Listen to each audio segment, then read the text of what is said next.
He said he's not going to shut off the car, so. Okay. That's all right. Just keep an eye on it. Just get the right foot. Just stare up instead. Put your hands on the steering wheel. No.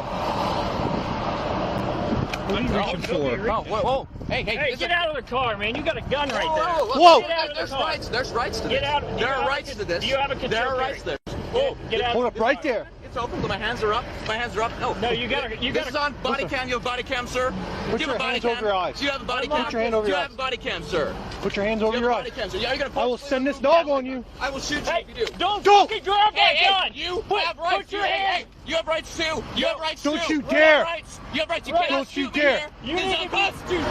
You know that. Right, you have a weapon, Hey. okay? Yes, I Don't. do. And it's Don't. What I need you to do. Hey, you guys listen. are grabbing me on this is also unconstitutional. Body cam request. Can you quit yelling so I can talk to you? You have a gun You need more for me, units sir. right now. I need you to relax for me, I okay? will shoot you if this possible. If that's a threat and so open threat. You have no body cam.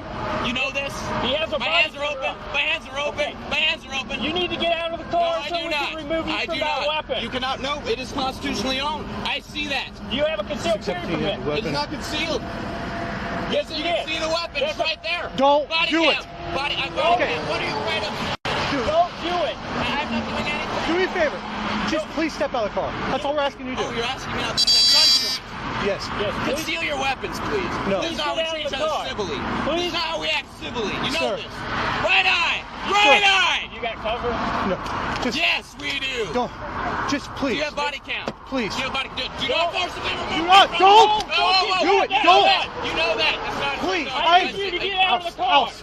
Ben, house. Hey, I see double blue, sir. They're gonna shoot me on double blue? Just relax. No, Please just relax. Hey, There's please rights get out of to the car. this. There's rights to this. You know there are rights to Listen, this. we can figure this out. We can talk about this, Oh, okay? that's how you But right feel now, about this. we can't Listen. talk about it with you not listening to us. Just, Well, now listen, you Okay. are first of the driver. all I'm asking you to You're do, violating my rights right now. Let go of me. You just put your hand on a gun, sir, Whoa, no, you pulled a gun on me unconstitutionally. please. And I did my in response. Oh, We don't want Please. to do this, man. just okay? get out of the car. I'm just asking. We'll get this figured out. Just come out and just get out of the you car. release me now. We can't do that. Release it. I have Second Amendment rights, David. Okay, just get out of the car. Come on, come back here. We'll Excuse talk me? about it. Excuse me, this right here is a reason to We'll defend get this- myself, cast a doctrine. You know that. We'll get this figured out. Don't do it. Please, just come on. Get out of the car, sir. Just get out of the car. Just step out. The gun's down. No, just step Get out. out of the car. Just step out of the car. Just get. Don't do it. Get out of the car. You're on double blue. You know what's gonna happen, right? Just stop. You need to get out of the car. That's No, a I lawful don't. order. You're going to go to What jail. a gunpoint. Oh, take me to jail then. Go ahead. Just Right come now on. you're obstructing. I can't. No, you're obstructing. You're pointing a gun at me, sir. Right now, my life's in threat. Okay. Well, we have. I don't even see body cam on this, sir. I'm just gonna drive away. We- I'm not gonna bother anybody. No, you're Hands not. on the seat. Don't do this. No. Don't do it. Don't.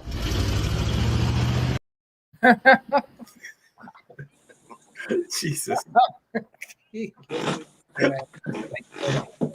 Don't care. So we can talk if we want You can't to. leave it. You can go to jail for I'm not going obstructing my nowhere. investigation. It You wanna doesn't go to matter. jail? You're on our property. We did not call You you. wanna go to jail? I'm not going anywhere. I stand Black right here. lives I'm matter. stand there and say I want Turn to. around. You not Black lives respecting me. matter. I'm not resisting you. You're not touching me. You're under arrest. I mean, fuck that, bro. 613, 10-3. Black lives Don't matter. touch me. Don't Come touch here. me. Leave her alone.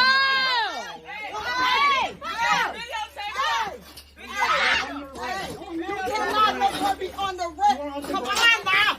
Come on. Come on now. Come on the ground. on. Come Get on the on fucking now. ground.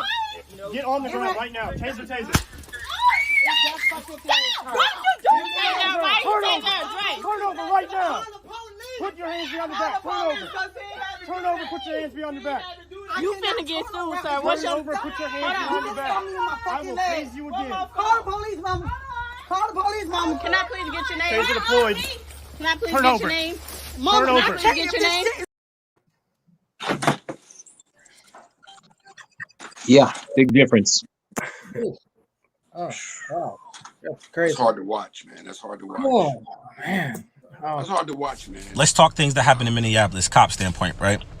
I am disgusted with the things that happened in Minneapolis. Period, point blank. Things could have went way different. At the end of the day, let's talk facts. The guy is on the ground. He's laying on his stomach. He have handcuffs on. It's four of y'all. one of him. 4 of y'all, one of him. Who has control of this situation? It's not much one person could do against 4 people. Now let's get deeper, right? As an officer, you are a first responder, right? So if in the midst of you trying to gain compliance, someone is hurt, you have to render aid. So somebody's saying, I can't breathe, I can't breathe, I can't breathe. You don't think to yourself and say, oh my gosh, this guy can't breathe. He might die.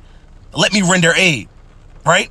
Another point, officers, other officers, if you're going to be an officer that's going to stand there and not help when things go wrong, come on, like you don't see that? That's the reason I got behind this badge, right? Because I want them officers that's afraid to step up, I want to be the one to step up. If I see wrong happening, wrong is not happening in my presence, right? I'm going to check it. And that's period.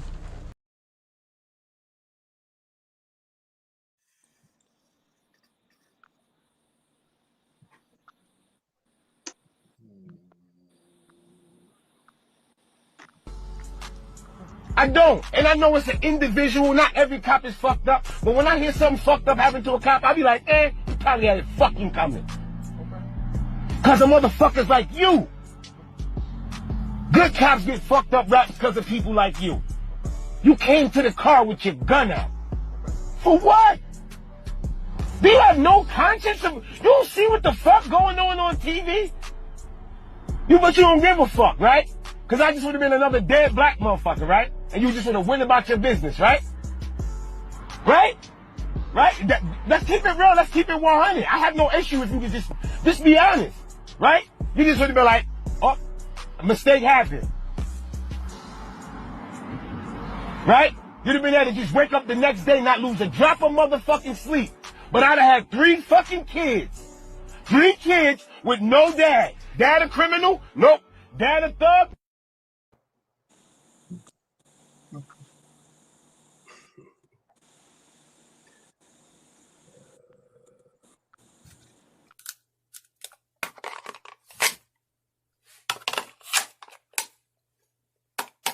Dominant, not so dominant. Huge weight difference, guys. I don't understand how we can mistake a taser for a gun or a gun for a taser. If you're in the heat of the moment and you do something like that, you shouldn't be doing this job. Because nobody likes a bad cop more than a good cop. I can tell you that straight up. I'm not going to put my life on the line to try and, fix your stupidity and deal with, restoring the peace with my public that I serve just because of your stupid actions. It makes no sense. 99% of our job is communication. You don't got to be quick to pull out a gun or a taser on somebody and think everybody's a threat. Not everybody's a threat. Try talking to them. Get to know them people.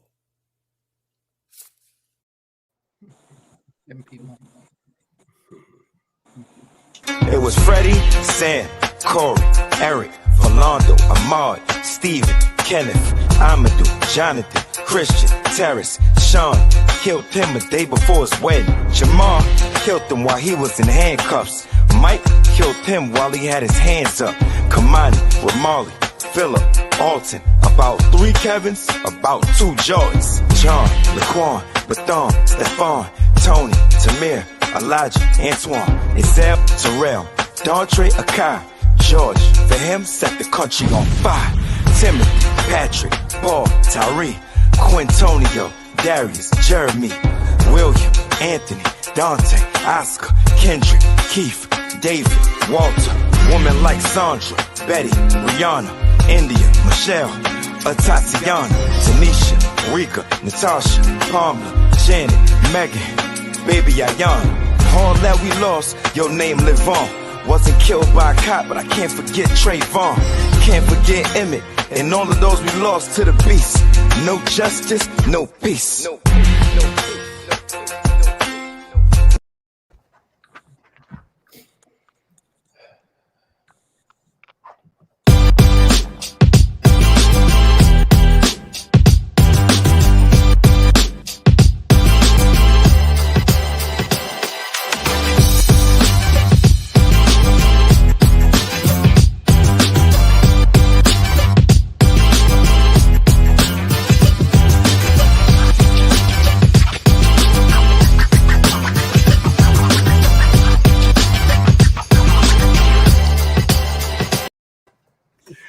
What's up? See Gerald doing that. You filling in for Desi.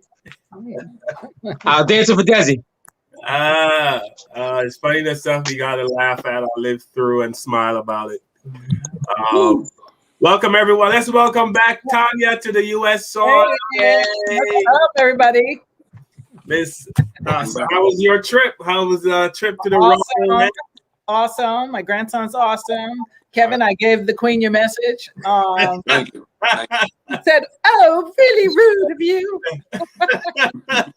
Really rude, but I'll have tea with you and talk about it one day. To the Queen. To the Queen. All right. Welcome everyone to the show. We're the 5 Black Comics. We're here every Saturday, 5 p.m. Eastern, 2 p.m. Pacific if you're out on the West Coast. If you're watching us on Facebook, that's great. But we hope you can go to YouTube and check us out on YouTube. Please subscribe, like, share. As I've seen other people say, get the likes up. Let's get the likes up. Let's get the subscribers up. The people that watch us love our show. We just need more people to know about our show so they can also enjoy the show. And also, I keep forgetting this. I'm gonna put the link in the comment section. And if you want to join the discussion, click on the link. You show up in the room, and I can let you into the room, and you can, say whatever is on your mind. Please be respectful as we are. As you notice, every Saturday, there's no hate, there's no swear. Well, there is some swearing. There's no lie.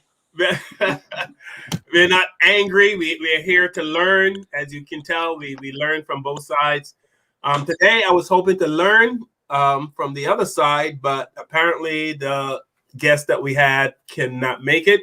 One guest said he got a last-minute show, so we understand that in these pandemic times, you have to take the shows you get.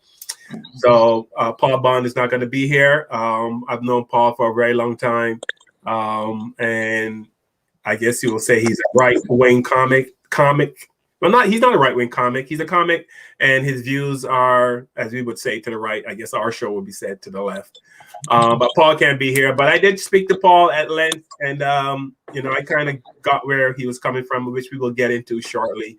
Also, Gary Pettinella, another comic, that said he is busy and he's not sure if he's going to make it. So I'm not sure. There's some white festival going on that we don't know about, Lollapalooza. Lollapalooza. I don't know. A lot of our colleagues,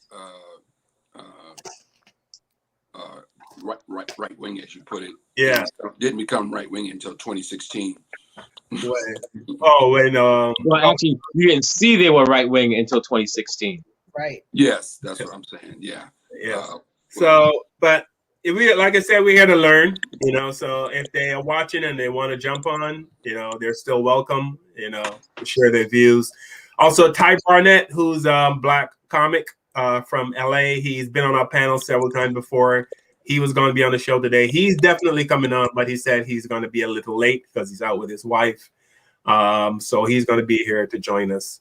But today's show, basically what our guests were saying was, if Black people would just comply, they would not die. If Black people would just do what the police said. Put your hands behind your back. Put your hands behind your back. Lay on the ground. Just lay on the ground.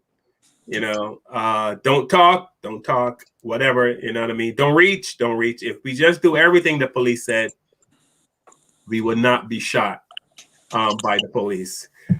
There are lots of videos out there where Black people have complied and still end up dead. From speaking to the guest that's not here today, he said there are some of those videos, but for the most part, seems to think that 99.99% of the time, if Black people would just comply, they would not die. Also, here's Ty. Hey, what up, Ty? Hey, how you guys doing? Sorry, I had to do this for my car. Otherwise, it'd be another 30 minutes. Good, man. Welcome, bro. Good to see you. That's all right. You can Kimbrough us. How is everybody? We're doing well. All right. I heard that the guest bailed. Yes, man. Yeah. That's weird. We're still gonna do it because the topic is very important. Okay. To discuss that if black people would just comply with the police, they wouldn't be shot, they wouldn't die. Which we've all seen videos where we comply and we still end up dead. But that said, I was also told by the guest that he doesn't think it's right to think that police are racist. He said there might be some racist police, but he doesn't think that a white policeman gets up in the morning, puts his gun belt on, and goes to work hoping today I'm going to kill a black person or wanting to kill a black person. Well, that cop, yeah, but the thing is, he goes to bed already feeling that hatred. He sleeps with that hatred already. So whether he wakes up in the morning and says, let me go find somebody black, he's already inherently racist. So it doesn't matter how he wakes up. You know what I'm saying? That, like, I know I don't wake up every morning like, man, I can't wait to punch somebody in the face. Right. But if somebody comes up to me and then I got to punch him in the face, I'm going to punch him in the face. So this dude, here's a problem with America and white folks that live in a bubble of this. If your life personally hasn't been affected by a racist cop or corrupt cop, you honestly may believe that crooked racist cops don't exist. And the problem isn't that you grew up in that bubble because you grew up in the bubble. It's not your fault. The problem is when you try to project that on everybody else and say, there's no way in the world cops are bad because they haven't been bad to me. And you have a lot of these people. This is why it's hard for them to get rid of qualified immunity, because a huge portion of the country, because remember, theoretically, technically, they say black folks are still the minority, brown folks are still the minority. So the majority of people in this country, even Asian folks, even though I know stop Asian hate, I get it. But even though that has been a thing, the majority of the residents in this country have not experienced horrible cops. As a matter of fact, they've experienced the exact opposite. So when we say something about it, they really do feel like, oh man, come on. Are they really that bad? Can they really be that bad? Look at how my life is. And when you judge it just off of look at how my life is, that's why you don't want, because think about it, if a cop does something bad to me, leaves a precinct, resigns, and then they go say, well, you know what? I'm going to go be a cop over where Kevin is. And then they do something bad to Kevin. And then before he gets prosecuted or held accountable, then he says, yeah, you know what? I'm going to go over where Carl lives. And so these are all problems. But if you live in the area, if you're white and you live where I live, or you're white and you live where Kevin lives, if you're white and you live where Carl lives, you're like, I don't see the problem with the cop. Yeah. Yeah, you're absolutely right, Ty. Kevin, I'm gonna come to you next, but let me say this. Also, when I spoke to Paul, one of the questions I asked, and I've asked this questions of many white people, I'm like, do other white people tell you how they treat other black people? Because it seems to be like some huge secret in the white community. Because I'm like, do you realize? Do you agree that there are some white people that just don't like black people? Just period. And he said, yes, he believes that. I go, do they tell you? Have you ever heard? I mean, because it just boggles my mind time after time again when I tell my white friends about the things I deal with when dealing with what they're shocked. I can't believe that. So I'm like, because I thought that when white people do racist things, when they go to a party or Thanksgiving get together or Christmas time or Memorial Day or some kind of I assumed that they would tell, hey man, guess what I did the other day? You know what I mean? This black guy came in from brag about it. Yeah, that's what I thought. I thought, you know what I mean? This black couple came from a loan, and I told them, no, we're not giving out loans today. Or, you know what I mean? But apparently that's not happening. But I mean, that's the only thing I can think could be happening. But Kev, I'm going to go to you on the topic. You can take it from there. I'm not quite sure they're shocked though, Carl. First of all, Ty, welcome to the show. Hey, Ty.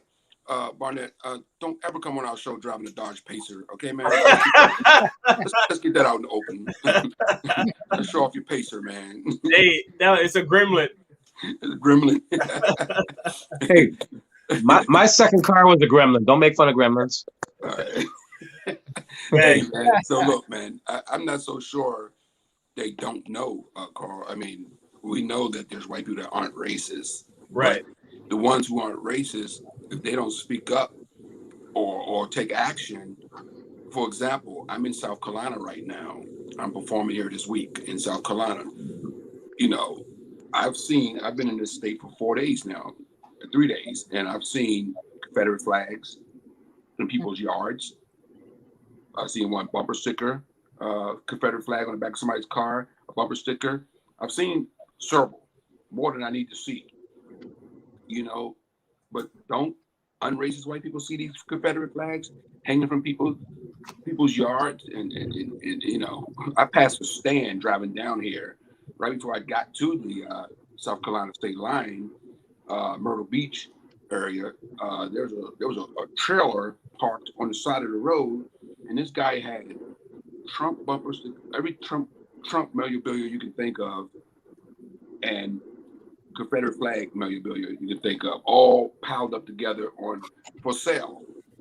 Trump T-shirts, Confederate flag T-shirts, posters, billboards, you name it. It was just a trailer with nothing but Confederate flags and Trump memorabilia, all bunched together for sale. It made me very uncomfortable, man, you know, to see that, you know. And so I think they do know, Carl. They're not blind to what's going on. And they need to take action. I mean, I think the key, one of the keys, is racist white people taking action against the people that aren't racist. You understand what I'm saying? Yeah. Like, we have friends who are white who aren't racist, right? But they need to be in the fight more, man. They need to be in the fight more, not with us. It's good to come on our show and talk shit, you know, and talk smack or whatever, you know. Yeah. But or go to a Black Lives Matter rally or whatever and hang out with other black people. But we need not you to march with black people. We need you to march on your own. I mean, how about a group? How about cutting on CNN and seeing 3,000, 4,000 white people marching through the streets by themselves asking to stop racism instead of them being part of the crowd? You know what I'm saying? Yeah. So I'm pushing back on that a little bit. I know, no, we know all white people aren't racist. I'm just saying. Yeah. You know, I think that it's just man. I wish Paul would have came on the show, man. I had so many questions for him, man, because you know, also, you know, the comply thing. We know that is not true. As African Americans, we know that's not true. You know, and for him to, you know, it's insulting, man. Insulting to our intelligence. For him to even have that in his head, you know, and it's not just him; it's thousands of them of people that think like that, you know. If you just comply, I mean, how many times we see this on Facebook nonstop? If you just comply, if George Floyd just would have gotten in the back of the car, you know, Philando Castile complied, right? Did everything he was told to do, was a gentleman, wasn't a thug, wasn't a criminal, you know. Had his baby in the back seat, and still took four shots to the chest with his kid in the back seat. This officer fired into a car with a kid in the back. For a guy that wasn't a threat.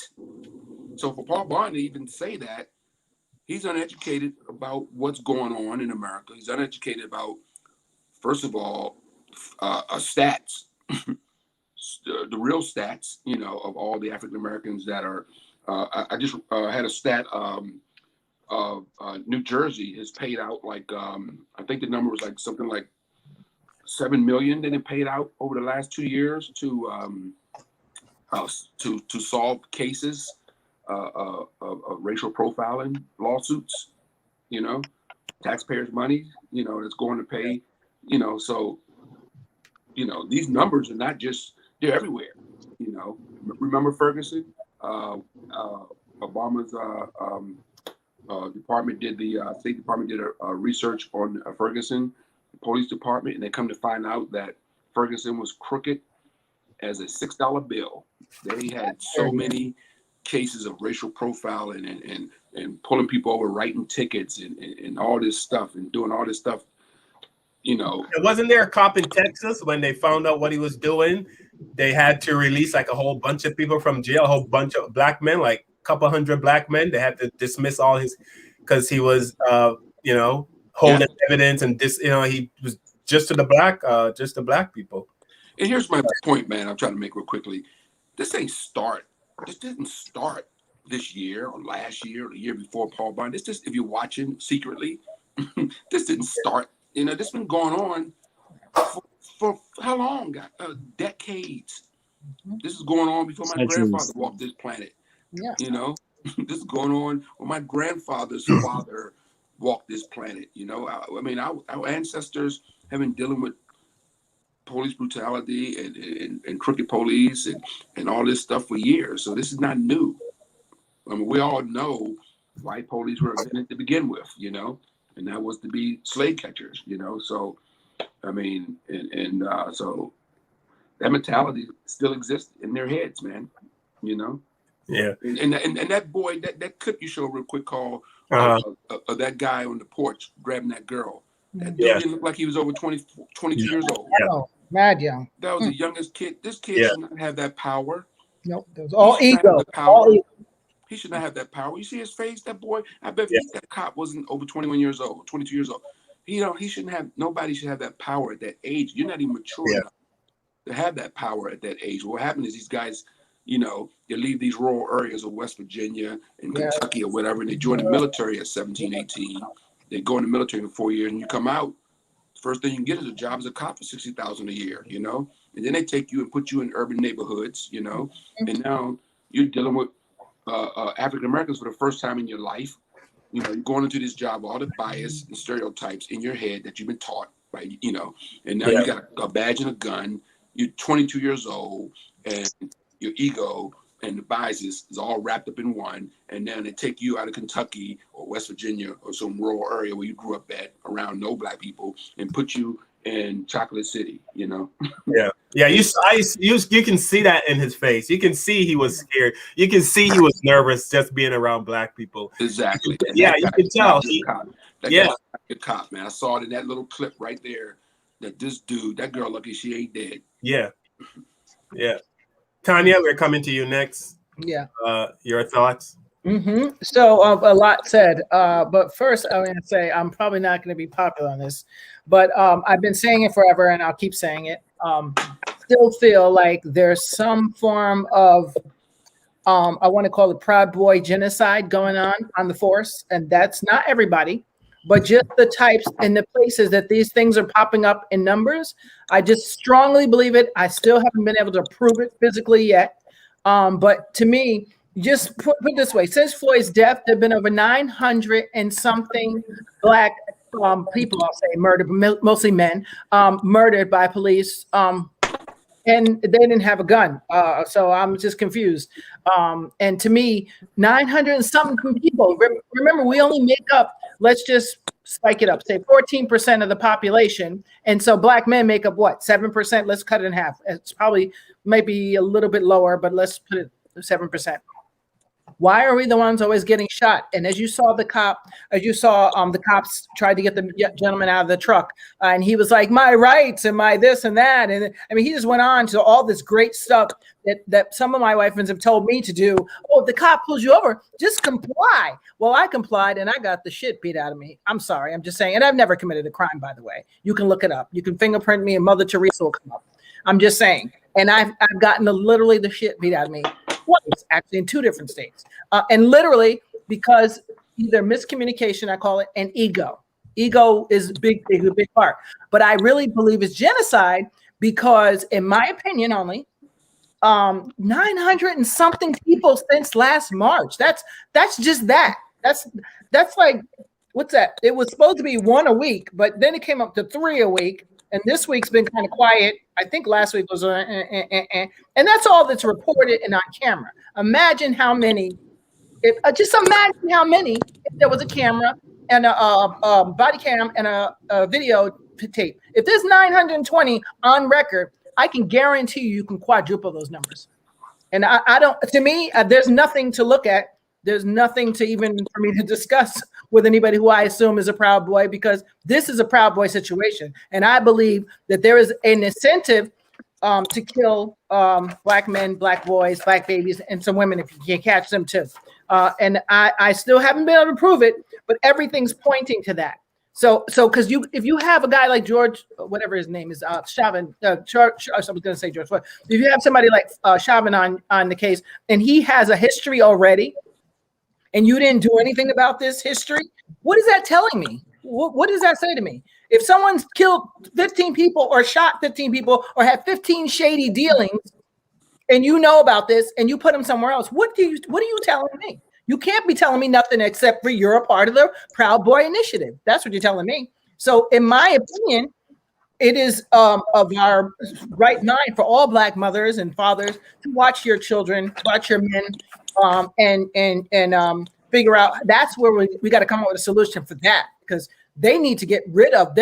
From the highest up, somebody is putting, or either they're putting out an order, or it could be just one bad sergeant, let's say, who in his precinct, maybe that's where it happens. I know it's not all, because our guys are good here. We're lucky. Thank God so far, knock on wood, no problems. I know plenty of towns where nothing's happened. So there are good cops. I'm not saying that they're bad. But the ones who have repetitive, and there are some who have repetitive over and over and over. It's like, oh, we're at this again? Why are we at this again in Minneapolis? Why?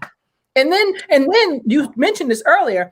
What about all the people that they arrested throughout their time on the force? You possibly tell me that it was all legit 100%? Can you tell me that? Come on. You mean to tell me you put your knee on a guy, and I'm supposed to believe that every last case that you had with a Black man interaction was a real one? Am I supposed to really believe that? Because now you're playing me for a sucker. That's how I feel. And I'm livid as a woman, as a Black woman, because I can't imagine what young people are thinking because young people are smart. They know what it is. They react different than we do. So they might be out wilding out, shooting, doing drugs, partying. They might be doing all kinds of stuff. Who knows what they're doing? But so they process different than we do. But I can't imagine having to tell my Black son, listen, baby, when you go out today, I want you to be extra careful. Make sure you cross your eyes, Dr. D. Why do I have to tell him that? But this is a real thing. There are people on the force, I believe, who have a Proud Boy Initiative. That's what I'm going to call it. If you don't want to call it genocide, Proud Boy Initiative, whatever you want to call it. Their whole job. And someone said that there was guys with tattoos, certain tattoos. I forgot what I saw it on, and I should have had it for you today. But they actually have tattoos out in Cali if they're part of that Proud Boy circuit. So it's like, okay, so let's just look at them all when they come into work. Who's got tattoos? You know they're down with this particular group that are out to kill Black men. You know this. One of the officers said it. So what are we confused about? What are we even asking? What are we having dialogue for? I need solutions is what I need. So with that being said, I don't know what to do at this point. When you tell me that Black people, we need to comply, and if we just complied, that we would never get shot, I always say bullshit. Because half of the people, mostly all the people that's been shot this year, if I'm not mistaken, I don't remember any having weapons. There might have been one or two, but the ones that coming up to my mind, I don't remember them having weapons. And then poor Breonna Taylor was laying in bed, so that's a whole nother story. And then Ronald Foster was riding a bike in Vallejo, California. Willie McCoy was sleeping in his car, because someone called 911 on him. He had a Mercedes. Because someone called on him, it's assumed that he stole it. So when they respond, boop, boop, boop, boop. They're like, what? Who does that? So I'm just seeing a pattern here. And the pattern includes us. That's what I see. What can we do about it is going to be my end thing, what I want to know. I think they're being rewarded for racism. People like those, Kyle Rittenhouse, whatever his name is, to go to jail. And the other gentleman, Roof, I think they get literally rewarded. Like someone brings them like portobello steaks every night and be like, here, go out till 5, come back. I don't know. I just don't trust the whole system. I think it's all tainted. And I think that something needs to be done about it. And only us can do that. Yeah. From talking to the guest we were supposed to have today, he kind of said that maybe white people are being shot. It's just not recorded, or it's not shown. Yes. Only the videos of Black people being shot are being shown. But I did make a point with him, which is we all seen, like, I don't know if the media, I'm sure they're doing it because it brings ratings, but they would say stuff like, today a Black man was shot by a white man. Mm-hmm. But you never hear today a Black man was shot by a Black man. Oh, but the reason for that is why do you think that is? Because America has a history of, racism is so big to America. I think that's why stories like that are, I don't want to, I guess, prevalent. You know what I mean? So they have to. It's like they know America has a racist history, so that's why stories like that are given more light. If it wasn't, you know what I mean, there would be no need to shine a light on the story when a black man is shot by a white cop, or if a black man attacks a white woman. There's always this race thing going on. It's always more sensationalized when it's a different race, which speaks to the race problem in America, I think. Before you go to Preach real quick, let me say something. Yeah. I'm sorry, Preach. Well, Carl, I mean, you think about the Asian hate thing going on right now, right? So you have a white guy in Atlanta that goes into a spa and shoots Asian people, gets in his car, drive past white and black people, go to another place where there's Asian people working and shoot them and kill them. But it's not a hate crime against Asian people because but wait a minute, you passed black and white people to get to another place where there was just Asian people working to shoot them. That's a hate crime. But then when you see on the news, there's some guy in New York City, sucker punching a black homeless guy, sucker punching an Asian person, and that got more press, basically. As the Asian hate poster child was this guy sucker punching the Asian lady in New York City, then happened to get it in San Francisco by another African American. So that became like the poster child of African Americans are sucker punching Asian people, but they're ignoring the guy who did the mass killing on Asian people in Atlanta. You know what I'm saying? So that don't make sense to me. I mean, I know sucker punching an Asian lady is not right. It's very wrong. But the fact that the African American did that, and they're making that out of it be a bigger deal than the guy that actually walked into the spa and shot them in their face. Yes. Yeah. Go ahead, Tony, before I go to Sorry, Joe. Well, you know why? That was because, remember, the media, what do they want to do? They cannot leave the image of a white guy shooting up all those Asian people and now being labeled as a hater. So they had to change the narrative. So you started seeing what? Black guy punches an Asian guy. A black guy did this. A black guy did that. That's the narrative. Their media assassinates us all the time. It's nothing new. Sorry, Gerald. Okay, Preach.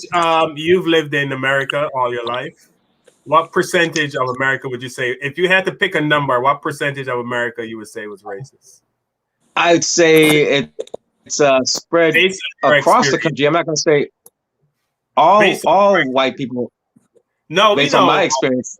Not racist. No, but I'm saying it's everywhere. It's prevalent. It's deeply rooted, or as they say, baked into the good old American apple pie. It's baked in there. It's part of the ingredients. So if you look at America, you're looking at racism. 6 out of 10. If you ran into 10 white people, 6 out of 10, 8 out of 10. Well, if there were 2 out of 10, that would be bad. If there was 1 out of 10, that's bad. So it doesn't have to be 9 out of 10. If it's 3 out of 10, that's going to be bad. That's going to create a problem because what happens is if it's 3 out of 10, the other 7 stand by and say nothing. Are you giving me the political answer? I'm telling you, if it was 2 people, only 2 out of 10. If it's only 2 people out of 10, it's bad because the other 8 stand by and let it take place. See, that's where the problem is. If I had to pick a number, I would say 7 out of 10 white people that I encounter seem racist to me. 7 out of 10. That's based on my experience. I would say 7. Depends on where I'm at. Is it possible? Well, you know what? I can't say that particularly because I grew up and moved to in the first grade. My parents moved into a white neighborhood. We had the white guy that owned the liquor store on one side, who was Irish. Yes. We had the McGilvery's, As the you O'Brien. said to We me, had the O'Reillys. yes, as you said to me so elegantly, yeah, we've heard this story. Right. Yeah, I'm in charge of the white flight. That's right. That was me. Yeah. The neighborhood changed, but I'm saying, were they overtly racist? No, they weren't overtly racist, but there was subtle racism among all of them. What do you call it? What do you call it? For me, what I call, and maybe I'm saying racist, but it's not racist. And I always say, like, if somebody acts like they're afraid of me, right, I call that racist. No, I don't. So okay, so I'm learning something. So I'm wrong. But if I'm talking to you, like, even like I had a guy come to my house to talk about refinancing, and he was literally scared. I can see he was scared. At the time my kids were little, and one of my kids threw a toy or something, and he spun around so fast. You know what I mean? Like, he was. Now, when I say scared, Tanya, He was in danger. yes. I had a guy came to my house one time to refurbish the tub. I don't know if you guys ever seen that. Instead of putting the new tub, they can sand it down and do, you know. So it was a hot summer day. I went upstairs to ask him if he wanted something to drink, and he was in the back. I mean, when I opened the door, he like. So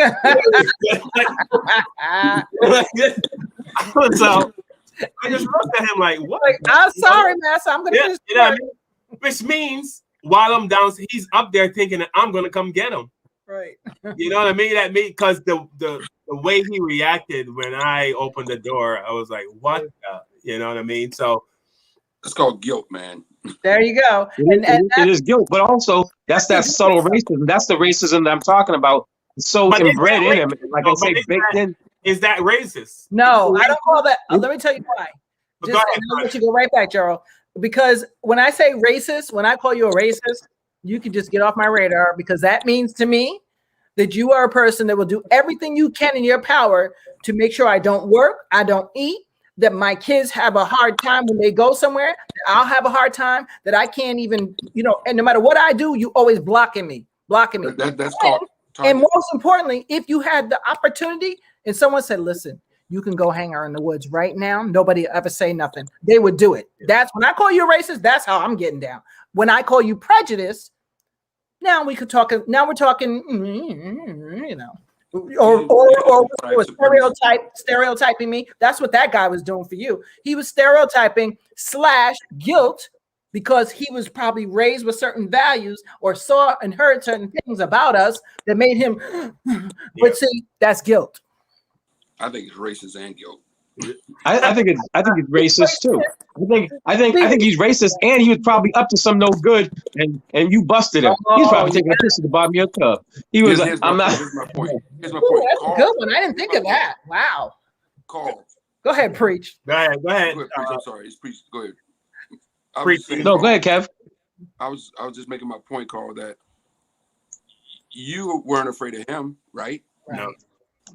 After the history, yeah, we know the history. You weren't afraid of him, right? Mm-hmm. So why would he jump when you walk into? He's in your house. He's scared in your house. You hired him to come to your house. Sure. Yeah. That's racist, man. I'm sorry. That's racist for him to do that. You know, it's different levels to this. You know, what you described, Tanya, was what I call white supremacy. When you have the power to stop a person from working or getting a bank loan or buying a house or something like that, that's white supremacy that has that power to affect your life, where your kids go to school. That's where our government comes in, the white supremacy of the government. But this regular racism exists in people on different levels. You know, I dated a white girl one time who obviously wasn't racist. She dated me, but then she tells me she can't take me around her parents because her parents are racist. You know, so wait a minute. You know your parents are racist. If you talk to them about this, you know your parents is racist. You're dating a black guy, but they can't know about it. Yeah. You know, so it's different levels to this crap, man, of racism. That's spillover. Yeah. You get that spillover racism. You gotta hide me from your mom because she's gonna be pissed that you're dating a black guy. I mean, so you know, so that goes back to what you said. White people know about racism, man, because they know their parents are racist. They know their uncles are racist. You know, I had a good friend. Yeah, man, my uncle racist. You you know you have racist people in your family, you know. So well, they know racism exists. Even the ones who aren't racist knows it exists. Yeah. Go ahead, Ty. Well, and this is what, like a lot of people, for some reason, these debates keep going over and over and over again because America still refuses to acknowledge the issue. Like they'll talk about everything else. It's a bunch of other stuff. Everything else, except what we all been touching on. The core of America, literally the foundation. It's not hyperbolic to say this. The foundation of America is racism. The entire building of this country came off of one culture thinking they were better than everybody else, literally every other culture. So the fact that you can't build a society off of that mentality without having that be interwoven through the society. That's just what it is. So when you have a cop that thinks a certain way, a baker that thinks another way, a BS Christian that says I'm a Christian, but I hate people that don't look like me. Right. You know what I'm saying? When you have a teacher who is on a white supremacist site, but they get to go mold young minds, this is where we are. And so until America comes to grips with that, and like you said, these people know that their relatives are are racist. They know that. They know their uncle is racist. They know their grandparents are racist. We just don't bring it up. That's bananas. That's crazy to me. There is. If you had a family gathering and you knew that there was a relative that whenever they came to the gathering, they was gonna beat up somebody or they was gonna steal something. Eventually, that's a black barbecue. You can't bring that up. That's a black family reunion. You know, somebody gonna fight. That's why when I go, I have a timer on my watch that rings at a certain time because you know if Uncle Jesse comes, you know a fight gonna break out. You got about 45 minutes after Uncle Jesse show up before the fight starts. But you are aware that Uncle Jesse is going to turn something up. So yes. It's in your mind. So when these people know, yeah, my auntie is racist or my uncle's racist, but there shouldn't even be a but. It should be like, hold up, you're racist. We need to correct that. Thank you. We can't just be like, oh yeah, it's just how they are. Yeah. No, because if you knew somebody was, and again, flip it on yourself. Even if you say, okay, well, I know that person is a thief. I know they're a thief. Okay, but they only steal from other people. So I don't say anything because they're a thief. Now, eventually, you don't think that person is going to be like, well, you let me get away with it, so you shouldn't get because you know how I am. And this is where we are as a society because people in 2021 are still saying stuff like, well, you know what, man, it's so many different reasons why that cop did that. No, it's not. No, it's not. Because if I can watch a dude literally beating cops down, beating them, throwing them, dragging them in the car, if I can watch that happen and that person lives, then you're telling me that cop knows some restraint. Exactly. You know it. You know how to act. You know how to subdue somebody. And plus, here's what people they don't want to say this. And I'm saying this is a person that knows I couldn't do this. I could never be a cop. I'm telling you, I could never be a cop because personally, I'm not risking my life for people I don't know. I'm just not doing it. I'm not built for that. I don't even want to do it. Okay. But the people who choose to go do this, why do you keep using the excuse you fear for your safety? You literally got into a job where you have to worry about your safety. Yes. Exactly. You see, that's like going in and you say, "Well, I want to work on power lines, but I'm afraid of heights." What? You shouldn't have a job then. You shouldn't be working at the job. So when these people go take these jobs and they train you and say, "Well, you're going to encounter people who are dangerous." First day of class, you should know. All right, anybody in class not comfortable encountering danger?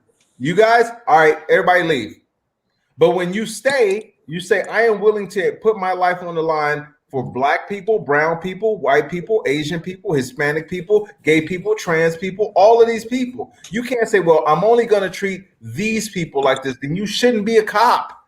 You should not have that profession. You should not be allowed to have that profession. And the only reason those people are allowed to have that profession is because the people who don't mind treating black and brown people like crap are like, good. that person will do exactly what I want them to do.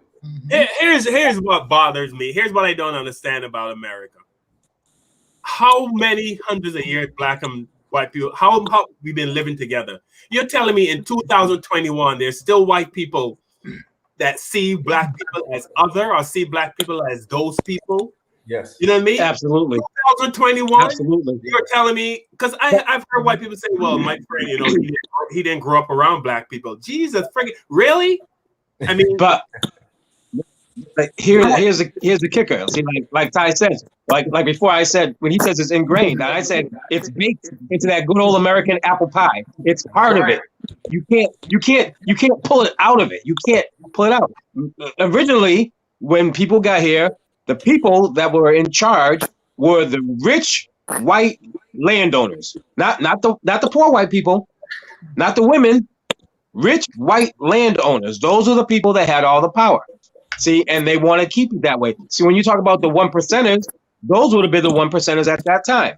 And as we travel through history, they use the rhetoric of, well, white's better than black because they wanted the poor whites on their side. Because what they realized is that if we're against the poor whites and the blacks, we're way outnumbered. So we got to get some people on our side. So they got the poor whites on their side by telling them that you're better than the blacks. See, so now they feel a little better about themselves because they were higher up than those people. See, they became those people. You're still underneath me, but you're better than those people. See, so now they're still in charge. That's part of the reason why they killed Fred Hampton, because Fred Hampton was unifying all of these different poor people from different cultures. You're absolutely right, Preach. Absolutely right. Yep. So basically, there's something wrong with the mental faculties of racist white people. Because if you are supposed to be, and I put in air quotes, a human being, and you can't decipher or look at a person of another race and think of that person as just a human being, you think that they're, I don't know, somehow different. If you're a police and you go into that neighborhood of police and you feel like they're not like you, and you go back to your white neighborhood, that they would say, you know what I mean? You can't leave your white neighborhood and see human beings and come into the black neighborhood and see human beings and see a father, a mother, see family. You know what I mean? There's something missing. You forget something though, guys. It's only been since Jim Crow, right? And right before that, where literally they would go and have picnics. We know what that word comes from. And the family would sit down and eat while they watch one of us get hung. That's not like 5,000 years ago. You know that, right? So, you understand what kind of monster you have to be to do that? I know. They don't got to tell me. No, especially after we made the fried chicken that you eating. Right. But just think of how long ago just Jim Crow was right around the corner, right? 50s to 60s. They still was doing stuff. And they just started enacting some laws and changing some laws that's been on the books forever that should not have been there. So it's not shocking that you have people our age group in the 50s, a 50-year-old age range, you know, who are doing crazy things and saying crazy things. It's like, what? But then I'm looking and I said, well, your parents were ignorant. There it goes. There it is. Well, they just talked to someone who survived the Tulsa massacre. They just talked to her, and she was talking to Congress, and she said, "I still remember these things." She's 107 years old. She said, I still remember these things. And when you watch the atrocities that have happened at the hands of other human beings, and that's again loose term, like you said, Carl, very loose term. And you think about the mentality you have to say, I get joy out of watching another human being suffer senselessly. Now, now don't get me wrong. Like, I've seen people who I believe deserve the death penalty for stuff that they've done, but I could never in my mind get the idea of saying, I'm going to go watch someone be treated, tortured, mutilated, burned, and hung. Right. While I have lunch. And when you see people that can do that, and it's weird because people think I'm wrong when I say this, but you don't have a soul. You cannot have a soul and watch something like that. You can't watch that. You can't be part of it. You definitely cannot rationalize it if you have a soul. And so you have to be without a soul to be to be comfortable with that. And so we have a society, and this is what a lot of people have to understand. You're dealing with monsters. And I'm not using that. I'm not being hyperbolic. You're dealing with straight up monsters. And when you're giving these monsters more and more power as time goes on, and you're trying to hold them accountable, something's not going to work right in that balance. You're saying you still can be a cop. You still can police a society. You still can do this. But we know that this still exists, and you still have this power over these people. And you can't do both. You have to say, like I always use a restaurant analogy, and I'll be really quick. I'll use a restaurant analogy. If you work at if someone works at a restaurant, you go eat it. If we all go eat at this restaurant and we get food poisoning from this restaurant, okay, and then we complain about the food poisoning, and they say, okay, sorry about that, sorry about the food poisoning, we apologize, blah blah blah blah blah. That person no longer works here. We didn't fire them; they just quit. They no longer work here. So then you go get food 2 weeks later at another restaurant. You get food poisoning again. Come to find out, the same person that was cooking 2 weeks ago now works at this restaurant. And you're like, well, wait a minute. What the fuck? That person gave me food poisoning twice. And he's like, well, sorry, sir. Don't worry about it. That person no longer works here. They didn't get fired. They just resigned. They go work somewhere. 2 months later, you go to another restaurant in a whole nother state. That same person works there. My point is that you keep allowing these monsters to just transfer from places that they've been monstering. That's just what it is. And the reason why like the Catholic Church. It's sort of like the cop that killed Tamar Rice. He was fired from another police station in another city, and he came over and got a job at another police station and shot that kid. I think his third or fourth day on the job. Exactly. Yeah. Because there is no, when you don't hold these people accountable, and I actually posted about this the other day. I said the only people that have a problem with holding bad cops accountable are the people that don't feel threatened by bad cops.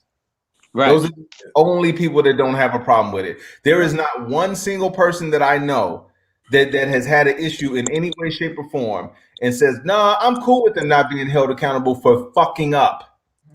And when you don't have a problem with them messing up, that means they don't mess with you.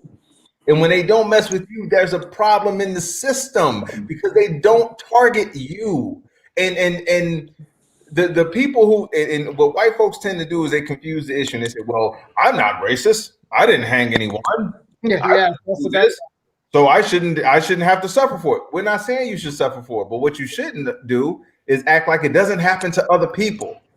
Hey, and that's what the problem is. I want to piggyback on what you just said, bro. I'm glad you made that point because today on Facebook, I saw a post from one of my Facebook friends. I hate to use the word friend behind it. I put colleague, Facebook colleague. And he posted this, and I screenshot it. I want to read it to you guys.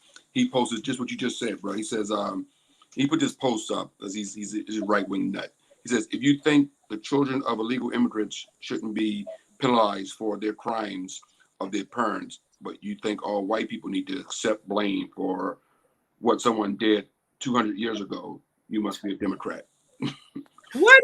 That has nothing to do with the other at all. Wow. Yeah. So I got in his ass, and he comes back with some BS, But so we that is such a wrong analogy. Like but that's that guilt thing again, man. That's just that, like, why you? How can you wait? That's stupidity. That post pissed me off so bad, man. First of all, when he said 200 years ago. Then he said, acting like, first of all, it's been way longer than that. Yeah. But also, like, it's funny that he said the children of immigrants. By the way, that same person, I don't even know who made the post, but I guarantee you that person also hates immigrants. I guarantee that person is one of the main people that has no problem with kids in cages. That's the same person. You see what I'm saying? And I told him, I said, man, you must not have any real Black friends or they put a post up like that. And he claimed, I got Black friends and I got Hispanic friends, and I go there and they're not checking you for putting that bullshit on your page. No. So you know Black people, Hispanic people. Exactly. I know real Black people would not put up with that BS on this page. Yeah. So I would read it and weep for him because it really sounds like an ignorant statement. Very ignorant. First of all, the children, that's number one. Number two, how much you want to bet? What's his, I won't say his last name on air, but when we get off air, I want you to tell me the last name, because I can guarantee you that his grandparents was probably immigrants. Mm-hmm. And most of the people talking all the crap, I know for a fact their parents just got off a boat from somewhere. Oh, but we came illegally. Really? Did you? I remember you guys used to get hung from the trees, and now you forgot all of a sudden? What happened? What happened to you? Got called the names that we get called, and now all of a sudden you forgot about that? Because see, you can blend in because you're white. Your complexion is different. You can blend right in. Just shut your mouth. Don't say nothing. They won't hear your little accent. You know what I'm saying? But no, we can't do that. So you can't even compare. You can't compare apples and oranges. Those are kids. You cannot put children in the spot of something that has to do with adults. And if he's saying, I know what he's saying. He's trying to say, well, I didn't do nothing. That was my great-great-grandparents or whatever. Yeah, but this is the difference. You're still reaping the benefits financially. Absolutely. That's the only difference. That's the big I told him that. I can trace money from banks right now. I won't say their names because we might get a sponsor one day. But I can trace banks right now that have money going back from slavery, which means what? When they give you the loan for 1% or 5% or 4%, it's all gravy, right? Because you got your house and you got your cars and your businesses, right, going. But when I went, it was like, we're going to charge you 29%. Can't do it, right? Big difference. And that means you got the up because of that past behavior. That's the difference. The immigrant children have, first of all, so what I'm always asking is, do people like that guy, does he not know? He's ignorant. He knows brain power. He knows. I think he knows. No, you know what? It's just. I mean, do white people not see this society was built off of slavery? He knows. They're reaping the benefits of the slavery. You know what I mean? Do they not see? They know. They know, but again, this is the saddest part about these people is because you know, and you're just too ashamed to just say that this is what it is. Exactly. Yeah, sure, you're not a slave owner. Sure, you didn't whip anybody's back, but the fact that you keep acting like you're oblivious to this. Let me explain. Let's talk about seasoning, food seasoning. Even if you don't know how to cook, as a black person, you know when food is not seasoned. You know it. Like you go to places and you know, oh, they put enough of this in it. You know it because of how you were raised and the food you were used to tasting, the relatives who can cook, the friends who can cook. So when you are a white person in America that has been seasoned with the most deepest seasoned racism, there is nowhere in the world you can keep pretending like I don't. What are you talking about? I don't see that. You see it? You just don't want to acknowledge it. And that's where the problem comes in for these modern day white folks, is because you don't want to acknowledge it. I'm not saying that if you don't want to march with me, that's fine. You ain't got to march with me, bro. But when I'm marching, don't act like what I'm marching for isn't valid.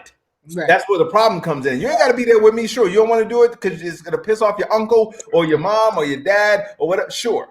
But what you can't do is act like what I'm marching for, what I'm protesting for, what I'm taking a knee for, what I'm hashtagging for, what I'm boycotting for doesn't make sense. Yes. Let me say one thing, because I got to get out of here shortly, guys. I got a show. Right. I'm in South Carolina. I got 2 shows, 7 and 9 tonight, so I got to get to the comedy club. But let me say this real quickly, too. I think the poster child for police brutality, it seems like a lot of white people don't see George Floyd worthy. They didn't see Rodney King worthy. And those are the 2 most famous modern day so-called police brutality cases, those 2 guys that I just mentioned. I saw this post on Facebook and I screenshot it. It disturbed me, man. It disturbed me. And the comedian that put it down, man, almost deleted him as a Facebook friend, but I keep him around because I want to keep my eye on him, man, just because he's a but he put this post up, man. It's sickening. He put this was the anniversary of George Floyd. I hate to say anniversary. I'm sorry. The day that George Floyd was killed was what? Last week was the 1 year. 25th. So they put this. He put this post up. It says 1 year clean and sober. Oh yeah, I saw that. Who's that? Who posted that? What's his name? Lance Mataldo. You know Lance? Italian? Yeah. Makes sense. Yeah. 1 year clean and sober. And he got a picture of George Floyd. You know. Oh. That's just low, man. And that's I've seen worse than that. That's like the cops who put the I The can Valentine breathe. cards out. Remember the Valentine cards? I'll take your breath away. Take my breath That away. was done by police officers. What did I say earlier, Kev? Monsters. Yep, there They're it is. You are right. You are right. There it is. They're modern day monsters. There is even here's the thing. Here's the difference between black folks and white folks. Even if we don't like you as a black person, yes, we will not make fun of you dying. Yes. If we don't, I don't see it. I don't see black folks making those memes about white folks dying. We don't, because we know, hey man, you already gone. But white folks will go out of their races, will go out of their fucking way to be hate filled. Because and they'll hate when I say it to, but I'll say it to their faces. The reason why they go out of their way is because it's in their DNA. That's literally who they are. When he made that post, bro, he didn't care about George Floyd's mom, his brother, his auntie, his daughter, none of that. He didn't think about and if he did think about it, it didn't even matter to him. Right. Because they are soulless monsters. Yes. And it's that when you're down and out at the most hardest time is when they will put their foot into your neck, those type of monsters. That's what they do. They want to put the knife in, but they want to turn it around. Hey, give me that dude's name again, bro. Yeah, man. I'm surprised you're not Facebook friends. He's not. Oh, I've heard worse. Let me get his name real quick. Somebody on Gina Fiore's page, somebody wrote, "Why are we supporting a thug? Or why are we supporting a criminal? Why are we glorifying a criminal?" Meaning George. They're dummies. Go. What's the name? So that's not glorification. If you kill somebody, but these are the things. If you look at it, what did he die for? A counterfeit 20. What does other people die for? Selling Lucy's, selling CDs. So that's a death sentence. When did that become a death sentence? Because I never saw that in the Constitution as it being a death sentence for selling Lucy's. Lance, let me give him his name real quick. Lance Mataldo. He's a comedian, does cruise ships. He works Carnival. Well, how do you spell last name? MONTALTO.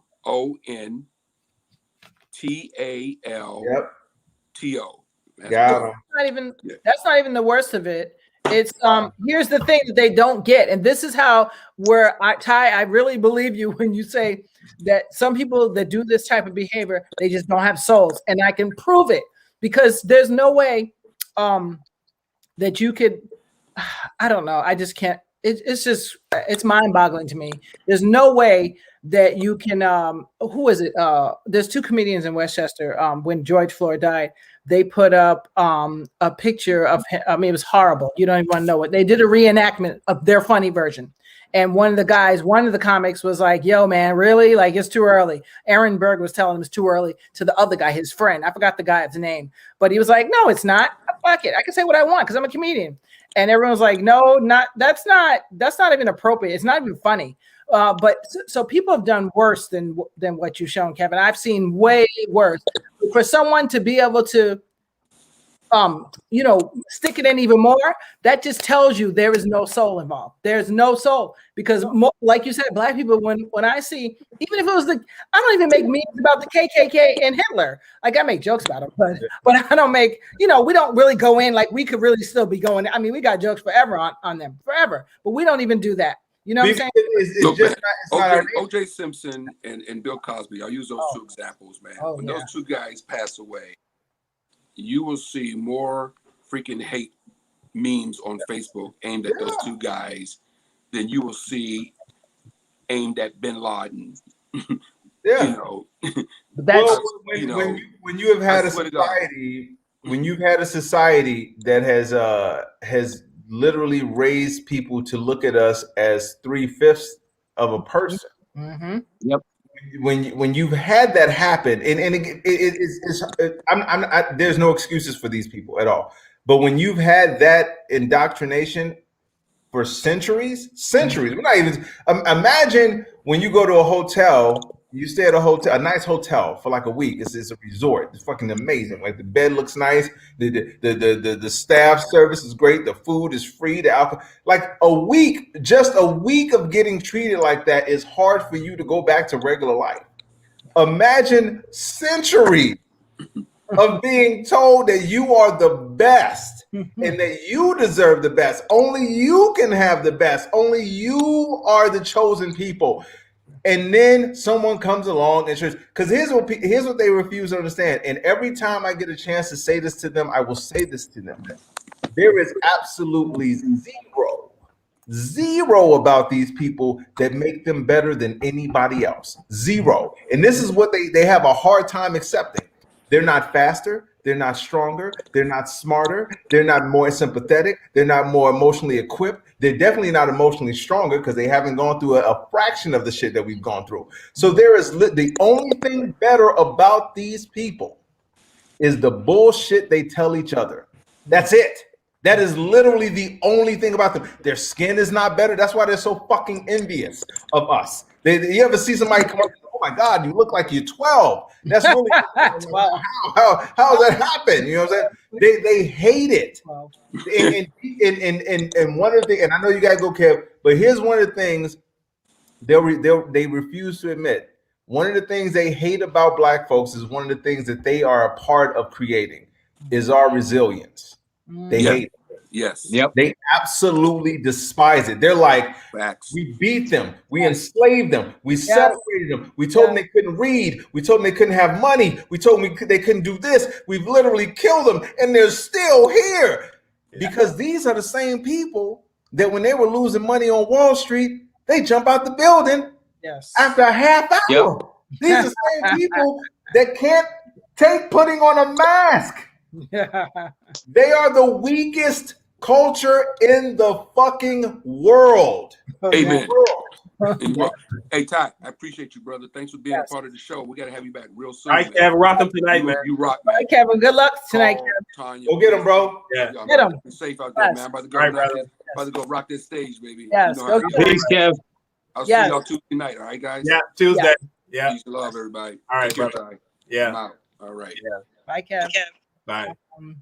Yeah, I mean, you look at the pictures we've seen of Black people hanging from trees and white people hanging out, just taking pictures and smiling, and you what kind of people? I mean, smiles. If I saw a clan, if I saw a guy wrapped in sheets on fire, I'd try to put him out. Right.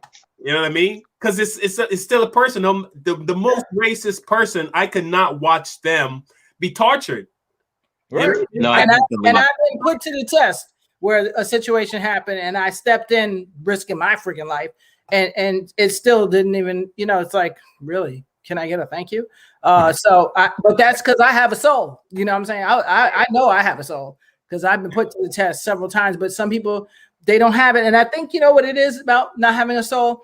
I think it's for some people, because I've seen a few people that got souls, and I know they got souls because the way they react, it's almost like they're weeping. I know they're weeping. You know what I'm saying? Even if I can't see the tears, I know they're like, God darn, why I gotta be a part of this?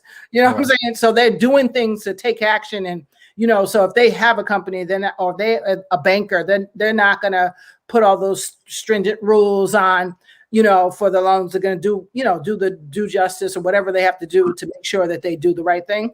But I just don't understand. If you don't have but until the decent white people step up, it's gonna be the same. More of them. Yeah, more. Until more decent white people step up. Like we hear that if a Black person puts their house up for sale, and the realtor, the appraiser appraises the house for a lot less. It happened recently. You know what I mean? Black couple put up the house for sale. The appraiser appraised it, $200,000, whatever. And then they paid a lot more for that. They called in some white friends. House went up like $100,000. Now, the white friends that stayed at the house when the appraiser came should have said something. Hey, you know what I mean? You just appraised this house for less just because there were Black people living here, and somehow confront him on that. Because if it keeps, he's gonna keep doing it. Yeah, Yeah. Well, you can tell stuff like that. When you go to a neighborhood and you see there's no Black people in it, you pretty much know why. Yeah, but like somebody, that's what I'm saying. This is where white people need to step up and say something to him. They're not to. Most people are not, because they're comfortable in their own luxurious whatever that is, including some Black celebrities. Exactly. They're all comfortable in their thing and like, I don't want to rock the boat here. So they might say a little, that's it. Don't want to rock the boat. They might say a little something, just enough to let us know that hey, keep buying my records or keep doing this, but that's enough. That's it. After that, there's no commitment. There's no commitment. Because it's a fear of retribution. They don't want people coming back at them, and suddenly I'm going to lose what I have because I tried to stand up for you. But that's not misnomer. That's just wrong in itself, because that's like standing by and watching something happen. You don't do something for that we say about white people. So it applies to black folk too. That if you just stand by and don't do nothing. So let me give you an example. When Kilpatrick did the kneeling on the knee. And I understand that must have been painful to go from number one in football to like not playing at all. I know that must have that's a devastating thing for any person that's a sports fanatic. I love sports, for me. So it would have been like, what? I can't play. But here's the thing. He was worth so much money that he would have made more money writing his book and kept his brain power, because it's not going to be knocked around with the football thing. So I personally, if I was a LeBron James or whoever the top dog is, Beyonce, whoever it is, and you shut me out, that's okay. Because guess what? One thing black people do is, and one thing that people that do support us do is, they will buy your stuff, especially when they know people out trying to get you, trying to stop you from eating. So you know what I'm saying? Like, look at this girl, Tamir, what's her name? Lowry, the Lowry girl. People supporting her. Her book went number one. You know what I'm saying? She's selling her books out because they're just as much people block you. God always has somebody else that will have your back if you're doing the right thing. I'm not saying just talk about whatever, but if you have something, you're convinced about it, the people are being mistreated and wrongly accused and wrongly shot, whatever it is, and you're a number one superstar, you can always come back with a book or with a whatever, anything you want, because you already have an audience captured. You already have you don't need nothing else. And once you have the audience, you don't even need all them other people. Lauryn Hill was very brilliant at proving that. Some people say, oh, she's crazy. She ain't crazy. She got hip that she was going along with all this other nonsense, all this glamour and whatever. And now look at her. She still goes around doing her concerts and eating and feeding her children. That's right. And well, what people have to understand is when you have a society of people that have literally been raised off of hate, it's hard to get them to not see it that way. Right. And so when you have a realtor that knows that, the house of praise for more because of white folks, you know what's wrong with that. You know what's wrong with that. And the simple thing is, if that would have been an old white lady who they tried to take advantage of, you would have had no problem speaking up for that old white lady. Sure. But since it's a black person, you're like, well, wait a minute. Like you said, Preach, they fear the retribution. Like, how are you going to, well, this may affect my pockets. Well, wait a minute. Maybe if you got rid of the racist period, it wouldn't affect your pockets at all. And you will get more customers because black folks will be like, nah, man, this is who you need to rock with, because black folks we are loyal to people who hook us up. We will work with you. If I see that you got me a good deal, I'm gonna tell everybody, nah, man, that's the person you need to holler at right there. As opposed to someone saying, well, let me just keep quiet. I know exactly what it was. Stop. Now let me flip that and tell you how the racists will condone a practice like that. We had a person on our podcast, and we brought that up. We brought up the appraisals for the houses. Yeah. And when I tell you, the first thing this person said was, it's not racist because that situation happened to me where they gave me a lower value. It's a white dude that said this. And I said, well, wait a minute. So you're saying it doesn't happen to an entire culture because you personally felt like they gave you personally less value. And I told you, like I said earlier, they honestly feel like, well, if I don't see it that way, it shouldn't apply to anybody else. Yeah. And this is why you will continue to have this issue. If a cop shoots a 9-year-old black kid, they're like, well, I mean, it looked like a gun. Show me a white kid playing in the park with a gun that they sell at Walmart or any store. Show me that person. Show me one. I'll give you $1 million right now if you show me one. You can't. That's how sure I am that it doesn't happen. And so when you see these people that will try to find the rationale in the hatred, it's because they're part of the hatred. Yes, they're part of it. They're part of the systemic racism. They're part of the hatred that has, like you said, baked this country. And the only time that's going to change is when you have people in place that are tired of this. And this is part of the reason why I say the younger generation will be the generation that'll help reverse this, because you're finally starting to see young Black, Asian, Hispanic, gay, trans, whatever. You're seeing all these different groups that genuinely care for each other. This is not like the forced stuff. This is like I have a gay friend and I care about my gay friend. I have a trans friend. I have a Mexican friend. I have a Hispanic friend. I have an Asian friend.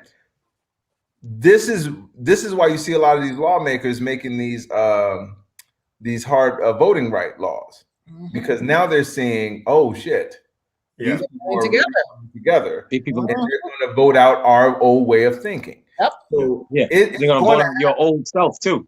Well, that's why they're killing all of us too. All the groups you mentioned. Because the way the society is built is working for them. You know what I mean? It's working for them. So why would they want to change it? I mean, the first thing America needs to do is admit that this is a racist society. They have to admit it. It's kind of like when you go to Alcoholics Anonymous. You stand up and people go, "Hi, my name is so-and-so, and I'm an alcoholic." America needs to do that. Hi.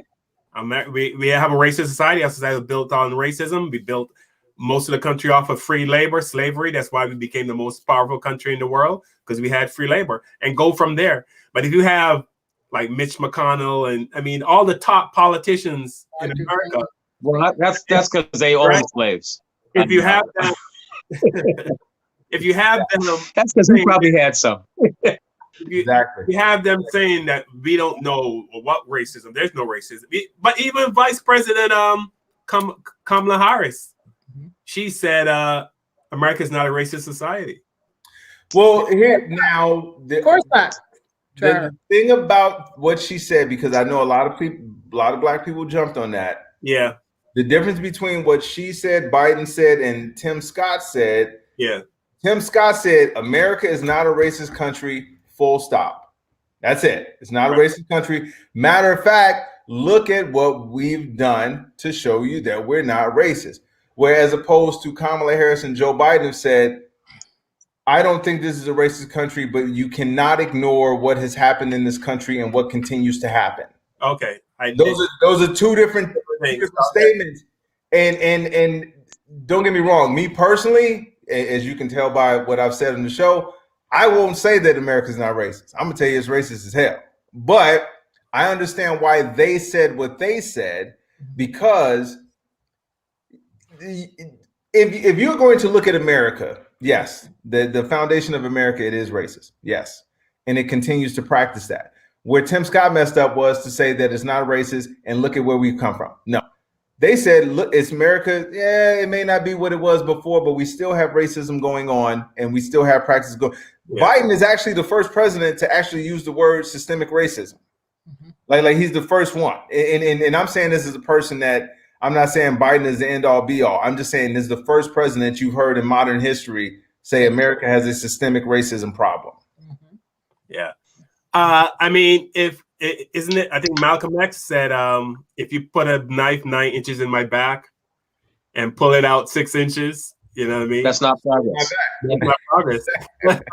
No, it's not. The knife is still. Well, what he said was, yeah, they won't even admit that the knife was there. That's right. and that's what the white America. That's what the people that aren't participating. You may not have done the racist act, but when you say, "Oh, well, you don't believe the racism," that's you saying, "What knife? What they stabbed you? What?" And that's what you're doing. You're acting like the knife was never there. Yeah, well, that's people like Abraham Hicks. She's like a motivational speaker, and a lot of the motivational speakers now, their thing is, don't let it exist. Don't talk about it. And you if you think about being poor, you're going to be poor. So don't think about it. So I said, have they applied this to the world? Because when it comes to racism, it's no, we have to think about this, because if we don't, there'll be more, instead of 900 some people killed, it'll be more like 1 million. You know what I'm saying? You have to think about it. You have to talk about it. Some people say, well, that's like not bringing bad luck, but you're talking up the situation thing. I'm like, I don't believe that. I think they just made that up so that we wouldn't think about all of it. By the way, there's no way they would apply that logic to a personal situation. If their mom is being attacked, there's no way in the world be like, hey, mom, just stop talking about it, okay? Yeah. There's no way in the world. Yeah. America seems to think if you stop talking about racism, it'll just go away. Just stop. I have a friend tell me the reason racism keep going because black people keep bringing it up. Yes, we keep complaining. Yes, if we just stop talking about it, you know, it would, as she said, it would just go away. You know when I tell people like that? So that's what you imagine. I'm complaining and then I'm always got a problem, blah, blah, blah, and it should just stop. And you just imagine how exhausting it is being black. Yeah. Do you, just like, and it's so funny because early in the show you said there are people white people will come and like, I don't think cops wake up in the morning and think I'm going to be racist. Right. You think black people wake up in the morning like, man, I hope somebody discriminates against me. Hey, you don't have to wake up and say that. You don't have to say, I hope, because somebody probably did it while you were sleeping. That would be a good one. You just don't know about it yet because you ain't awake. It's coming. Exactly. Didn't you have that prayer? Carl, didn't you have a prayer like in the morning when you get out of bed? Yeah. It would be like, Lord, please. You gotta start doing that again. Run into any Karens today. Bitch. Please, Lord Jesus. Thank you. Yeah. Okay, off to the gym now. It's like, because it's not, this is not something that, and me and my wife discussed this a while back when old boy was in office. I'm not going to mention his name, but when he was in office, and I was in a really weird place. I was in a dark place. It was a lot of anger. I mean, it's still there. It's just not, doesn't come out as much. And it was wine today. But but there was this attitude I had of, man, why do we have to have this burden on us just for existing? And so we got into a discussion about it, and she said, well, why do you feel this anger? And I was like, because I don't want to hate these people like this. I don't want that. I don't want to hate them for hate. First of all, I don't want it, period. But for me to just have this on me for existing, that's a heavy burden. Because it means that just for me sitting in my backyard, it's a problem for someone.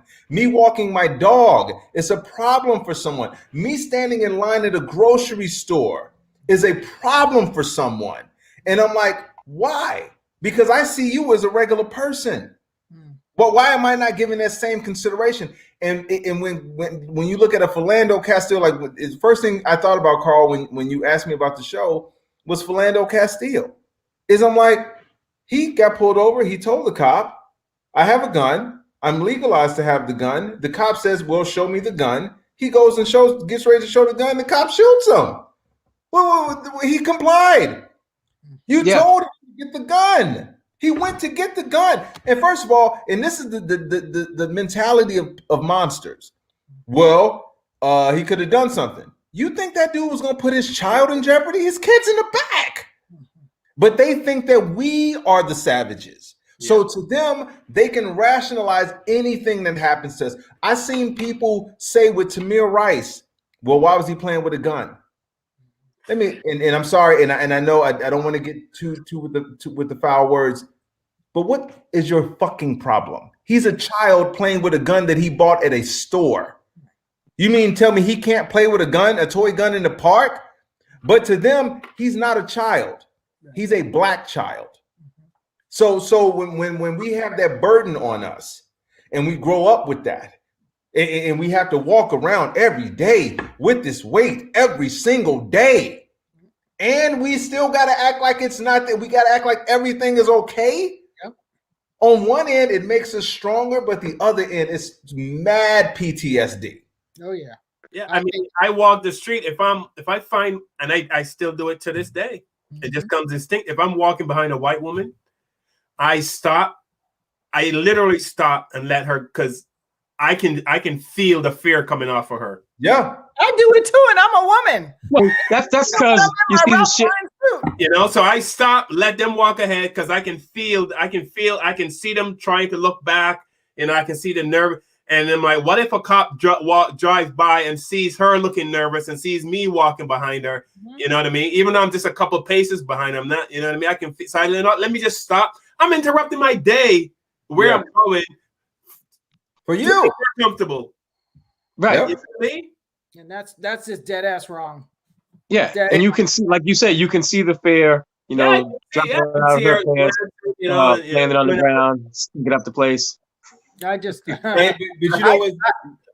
you know what's crazy about that is that historically, yeah, the serial killers and the people who do the mass murders are white. But yet, I said that yesterday. But they don't feel that fear. You look at a Ted Bundy, John Wayne Gacy, Jeffrey Dahmer, the Unabomber. You look at all of these, the Boston Strangler. Sam, who I met when I was 12. Sam. Oh wow! And I wasn't even I was scared, but I wasn't really scared because I knew he didn't like black people. So that's my favorite. No brown girls. That's a real story.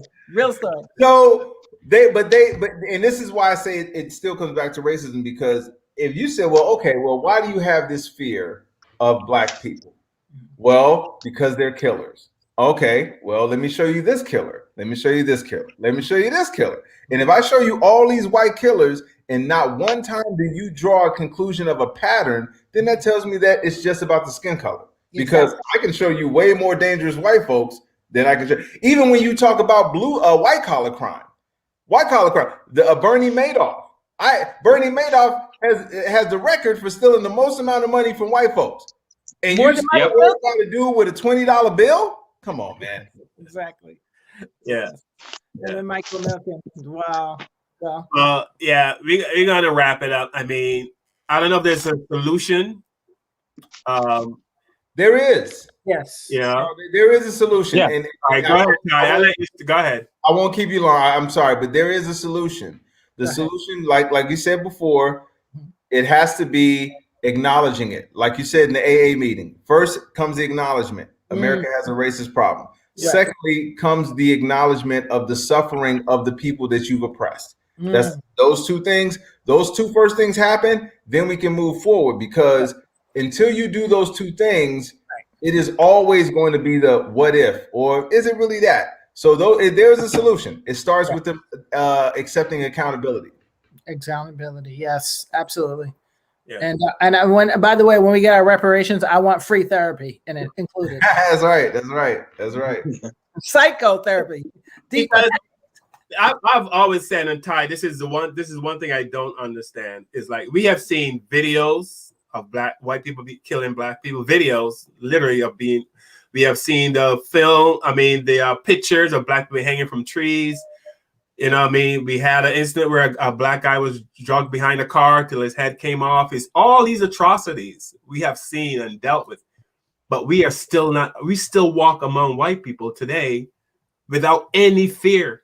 No fear at all. We still walk amongst them.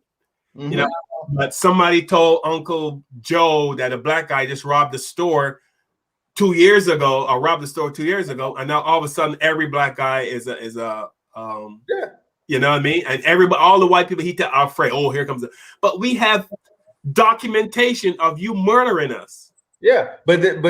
I'm sorry. Go ahead, Tanya. Go ahead.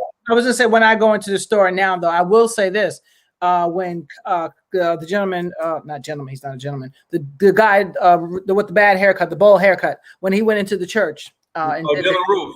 Yes, I will say this. Oh, I put on a whole nother level of fear when I went into any grocery. Matter of fact, when that happened, I was in a grocery store like a day after or something like that. And oh my God, I was cashiering part-time. I'll never forget this. And these two white kids came in with backpacks on. When I tell you I got major PTS, I had to call my manager. I said, because they came up to me and they said, and then they had the hand in the backpack. They said, do you have wash towels? And I was like, wash towels. It was just weird. And then the guy had like the bowl haircut going on. I was like, oh my God. So I do have a fear now. If I see white boy come in the store with backpack, I'm like, let me run. Yeah, but in general, we're not afraid. I don't cross the street when I see white guys coming. I don't lock the car doors. Depends. The only reason the fear comes from how we're going to be perceived. That's the only fear that we have. Is like, how are you going to look at me? I'm not scared of you as a white person, white male, white female. I'm not scared of you.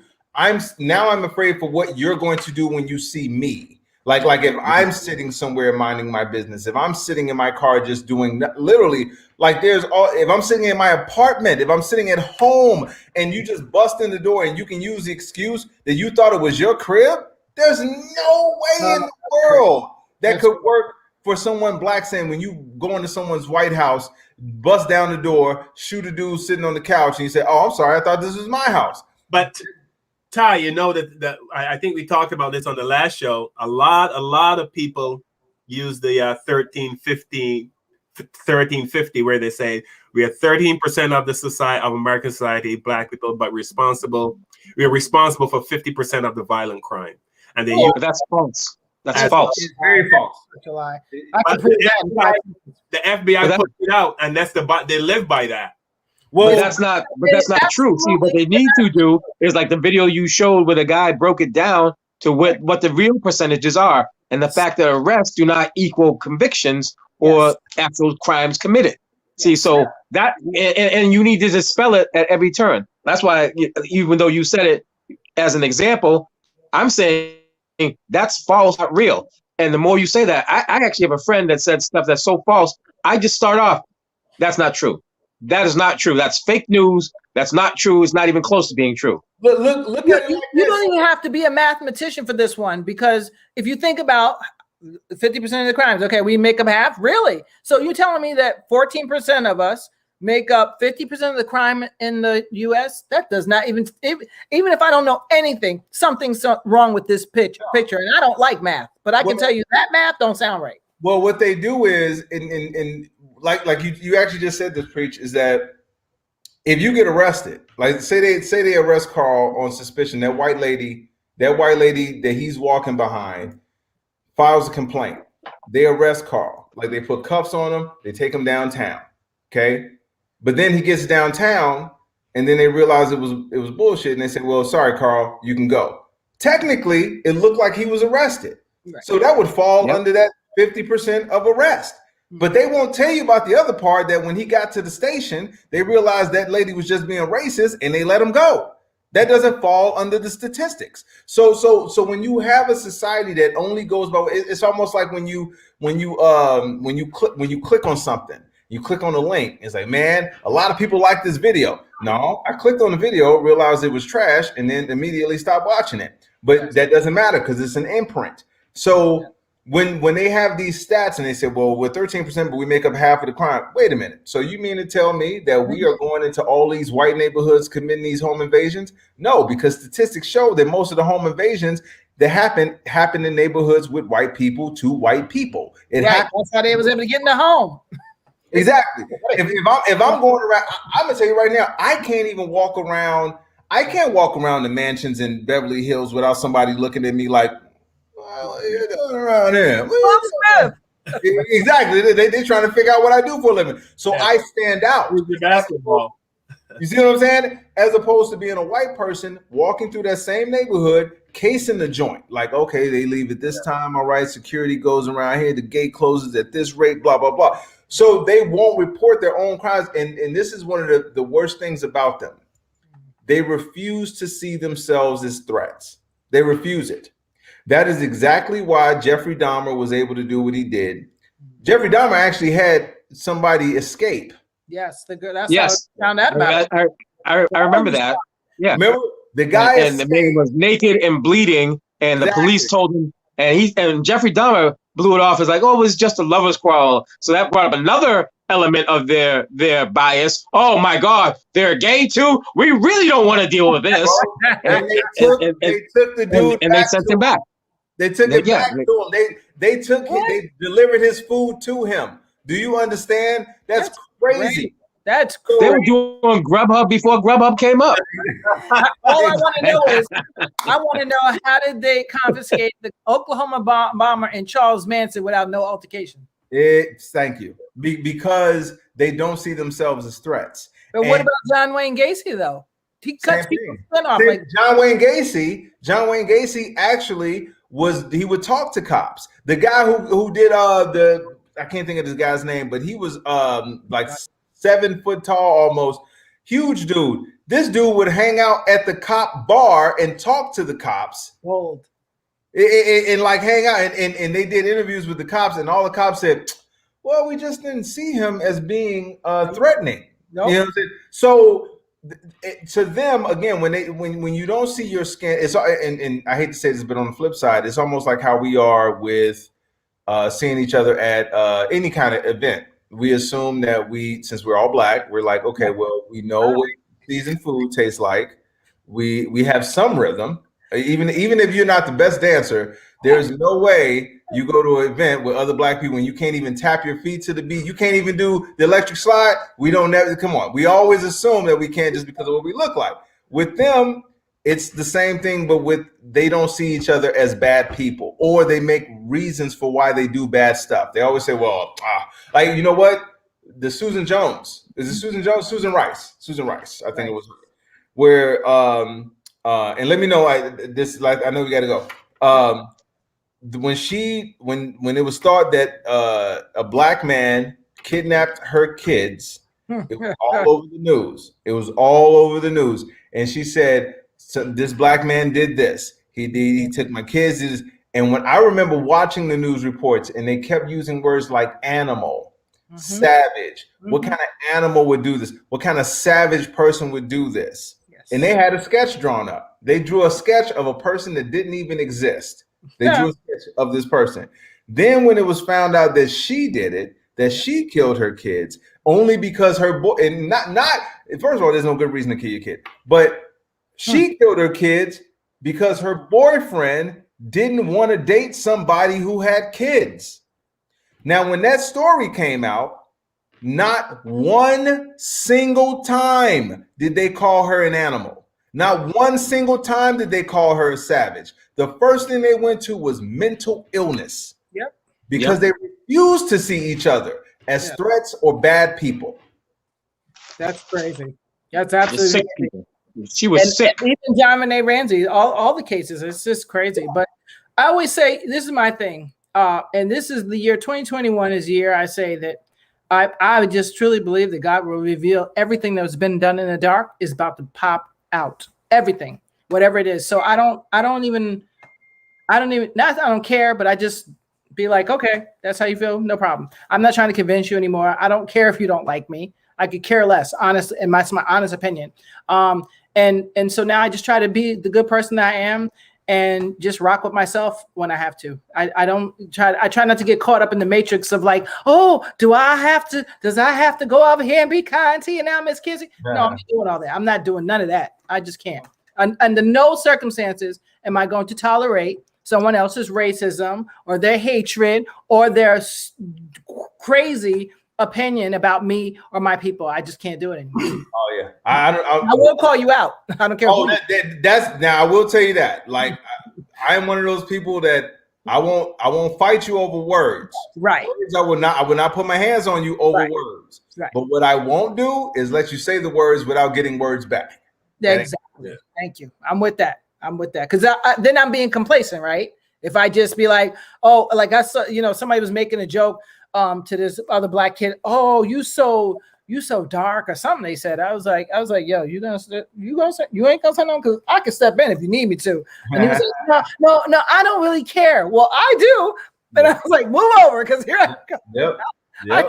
I inserted myself all in that situation. Mm-hmm. When I left, they were all like, well, we were just joking with him, but she just came and gave us history 101. When I left, I know I ripped up that place. I don't care what they talking about me, but guess what? They won't be doing that again. Exactly. I'm gonna read a comment. Rick Jenkins said the cops returned one of Gacy's victims to him. The kid escaped drugged up, and the cops chose to trust the middle-aged white guy. Yes. It's just absolutely. I used to work for a company, and at lunchtime we had to walk by the ladies' room, and we worked with this white dude. He had to be like 70 years old, around 70 something, and we were all in our 20s at the time. And he would kick the ladies' bathroom door so hard it would rattle. He would do it every time, and then the white women opened the door and glare at us because he was the only white, and they would just glare at us. Hilarious. And he thought it was the funniest thing. They would never think it was me. Well, John Wayne Gacy, I was watching the Profilers. You know how the FBI does the profile. The guy tells what kind of guy would do this. And he actually said, well, in all cases, John Wayne Gacy was an all-American. Like, he was good looking and he was really all-American. I was like, all-American like apple pie? What you mean? Yep. Like, Like, so That was the same with Jeff. You know, a lot of them. Ted Bundy was talked not about his all bedroom eyes. They talked about, oh, he had bedroom eyes and just lured women in by talking sweet to them. Now, or when they come out with the FBI profilers when they had that. Remember the DC shootings, and the FBI profilers came out and goes, "This is a middle-aged white man who's from 30 to 40," and so because in their mind, a black man could not be smart enough to outsmart them for so long. Yeah. And then when they found that it was John Allen Muhammad, because they found some chicken bones and hot sauce at a crime scene. That's not true. I just made that part up.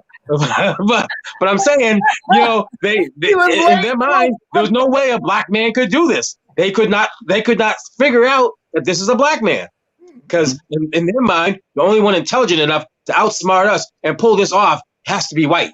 Let me say this one thing that I've noticed, regardless to how not racist most white people think they are, most white people think they're smarter than black people. Yeah. Now that's the true thing. That is true. And they insert themselves with that in every instant. I mean, you could be, if we stand around a circle right now, 5 of us talking, and I'm the black girl, and there's white people around, except for once in a blue moon, I might find a Quaker type like Robin, once in a blue moon. But if we start talking about, the plan is we're all working on something. We're going to do X, Y, and Z. What's your thought? What's your thought? When they come to me, it's like, yeah. Anyway, wait, hold up, wait a minute. Well, like I told you, the only thing that makes them special and is what they tell each other. That really is it. It is. There is nothing. Yeah. There is nothing in the DNA. There is nothing psychologically, mentally, emotionally, physically. That literally there is not one single thing in history that will prove that white folks are better than any other culture. Nothing. The only thing that makes them better is what they tell themselves. So when they see you in that conversation, Tanya, they're like, look, we all know more than you, because not because we're smarter, but because we told each other we're smarter. That's all it was. Yep. That's all it is. And that's why I say, like, what does it say? We got to work twice as hard to get half as much. That's really what it is. And and it's also, I mean, it's a good and bad thing. It's a double-edged sword for us, because we have had to deal with more, but it also makes us so strong, resourceful. Exactly. So when you see people talking about, oh man, I don't know how I'm going to make this mortgage payment or this rent or whatever, we look at it like, hey man, that's Tuesday. Yep. Yeah. Not till Tuesday. That's a regular day, bro. Oh, what, you got to feed your kids? Oh man, we do that. We did it all the time, bro. We good. We hustlers, because we've been forced to be these hustlers. Yes. We've been forced to be resilient. Yes. Now, what they don't understand is it's their fault. It's like when you're forging metal, when you're trying to make it strong and you're trying to really form it. They don't understand that they helped us get to where we are. And now it's backfired on them, because they're like, oh, wow. And if anything has revealed this of them, it's this last pandemic. Yes. If anything has shown them for being what they are, it's been this. When they say this is like tyranny, this is like slavery and oppression, I'm like, what? Wearing a mask. It's like, yeah, you really don't want to know what slavery is really like. Yes, you really don't want to know what that's really like. Exactly. So like I said, man, it really is going to come down to, and there is a solution. Again, the good thing is this younger generation, they're moving closer to it, which is also why you're seeing this pushback from these old white people. They're pushing back, because this is different to them.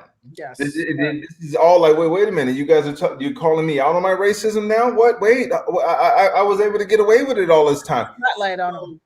It's slowly changing. It's almost like I said, the popping of a pimple.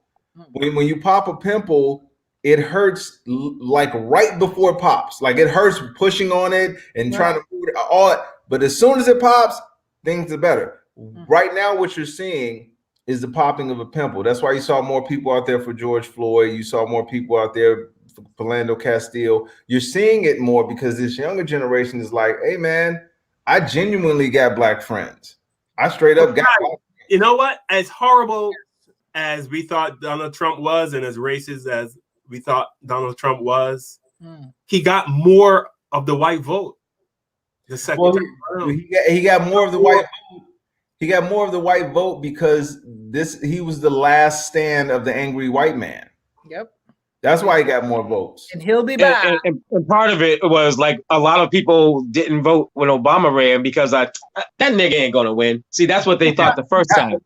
I'm serious. So that was their attitude. So they didn't come out and vote, and then they got outvoted. And then they said, "Oh, we're gonna get a pretty boy. We're gonna put Mitt Romney up against him. Oh, we know they're gonna come out and vote for him." And then Mitt Romney was stupid enough to come out and talk about, "Oh yeah, all these people they think they're entitled and stuff." Oh wait, it's still running. and he lost big too. See, but he didn't realize Obama's thing was we're going to talk to the people at the ground root, and we're going to get those people registered and start making coalitions of all kinds of people. You know, I'm sure Mel King was somewhere. Mel King was a Boston politician who started a Rainbow Coalition talking about we're going to get all people vote for him. He ran for mayor of Boston 40 years ago and never won. But he was an activist that started this type of thing where people could start to, you know, legitimately run and be taken seriously. Yes. Mm-hmm. And Ty, you got it right. The fact that the young people don't care about color, they're binding together, whether they're gay, whether they're blue, green, they don't care, and which is the beauty of it. No. I have no blue people in my neighborhood. Hilarious. I think that is what's going to be the kicker. And ending or at least subsiding this really systematic racism, whatever you want to call it, because when those kids they're waking up, but when they really all wake up, oh, it's about to be on. Because like you said, my kids got friends with everybody. Yeah. I never raised my kids to be like, we're only gonna be friends with black people. I can't do that. My grandfather's white. How that gonna work? Then you can't tell them, you know, you have to have friends. My kids knew as young as 10 years old the difference between someone Chinese, Japanese, Korean, Filipino, all line them up. She would tell you who's who, because I trained my kids that all people need to be respected. So why don't people train their kids that way? Well, and a part of it is that this younger generation is understanding that those are y'all problems. Those are y'all hangups, man. I like my friends. Right. I understand their problems. Right. And whereas the older generation was like, this is just what we have to do. This is just what we have to not like. And they're like, well, why? But if I'm genuinely friends with these people, why would I not want to help my friend? Right. So you're going to see a shift, and the shift is happening now. That's why you saw a lot of people marching around the world. But what's going to happen is we have to stick with it. And I hate saying this, but we're going to need them. In order for this to get fixed, we need those voices, because we've been complaining about this stuff for 400 years. They ain't been listening to us. They start listening now because they started seeing these other people. And what the thing we have to look at this is the thing we can't do as Black folks. Know our value. I can't stress this enough. Yes, you have to know your value. The most famous the most famous athlete right now is LeBron James. The most famous Black athlete ever, Michael Jordan. You say Michael Jackson. You say Prince. You say all of these rappers, these entrepreneurs, Denzels, the Oprahs, the Will Smiths, all of this, the inventors, the people, the George Washington Carvers. All of these people have contributed to society and make a ton of money for society. Mm-hmm. The only thing that we don't do, that Asian people do, that Korean people do, that Japanese people do, that Chinese people do, that white people do, is know our value and exercise our value. Mm-hmm. And until we do that, we will continue to deal with things the way we're dealing with it. I went to a neighborhood the other day to buy some desserts for dessert for my wife. And I saw the entire block was Asian restaurants, the entire block. And I was like, whoa, they carved out their own little society here. Mm-hmm. Yep. We don't do that. We can't do that. You remember what happened in Oklahoma? Now see, here's the thing. But it's not even just the Oklahoma part. Here's the bigger part when they sit there and talk about, well, I want to make that nigga rich. That's the real part. That's the part. That's the problem. Right. You're absolutely right. And this is why we have to understand that we can uplift ourselves by believing in ourselves. Yeah. Now, I go back to the Montgomery bus boycotts. They didn't just say, well, you know what? Let's just start treating black people with some dignity and respect. You can ride wherever you want to ride, Ms. Parks. They didn't do that. They looked and saw after a year and a half, these black folks ain't giving us their money. Yep. They'd rather walk to work Yep. than give us the money. And you know what? We're tired of losing money. Here, you can sit wherever you want to sit. That is the that is the endurance we need to have. That's the push we need to have, because again, if you go and just spend your money with them, like and I said this with Kaepernick. Kaepernick does not have a job today because of black folks. And some black folks hate when I say that. But I agree with you. He does not have a job because of us. Because we feel like we still got to watch football. We still feel like we got to buy the merchandise. We still feel like we got to get the Sunday ticket. We feel like we still got to give the NFL money. Yep. If we would have, as a collective, exactly. If we as a collective would have just say, hey, man, until that dude is given a job, you will not get any money from us in any way, shape, or form. Yep. We should have came together the way they came together against Michael Vick. Thank you. Huh? Look at that. Exactly. But for some reason, and again, and when I first brought this to people, the first thing people would say was, wait a minute, so let me get this straight. So you want that football player who came from poor backgrounds, who finally is getting a shot in the league, to now he can't buy his mom a house, now he can't do this thing. I say, okay, if I had to say for the black athlete, okay, sure. I don't want you to throw your dreams away. I get it. Totally understand that. But why do you, as the black consumer at home, have to do it? Thank you. Yeah. But why do you have to watch the game? Why do you have to buy the jersey? Yes, because we were taking an effect for a little while, and then we stopped. That's it. But even so, if all the black athletes got together, their strength in numbers, they would have to crumble. The NFL would have. Well, they need to make their own team at this point. Well, no, not even make their own team. If all the black players in the NFL of all places said, we ain't going to play until you reinstate Kaepernick, they'd have to do something. They would have to do something. Money. Yep. Do signing persons to make your money. That's it. You don't even need that.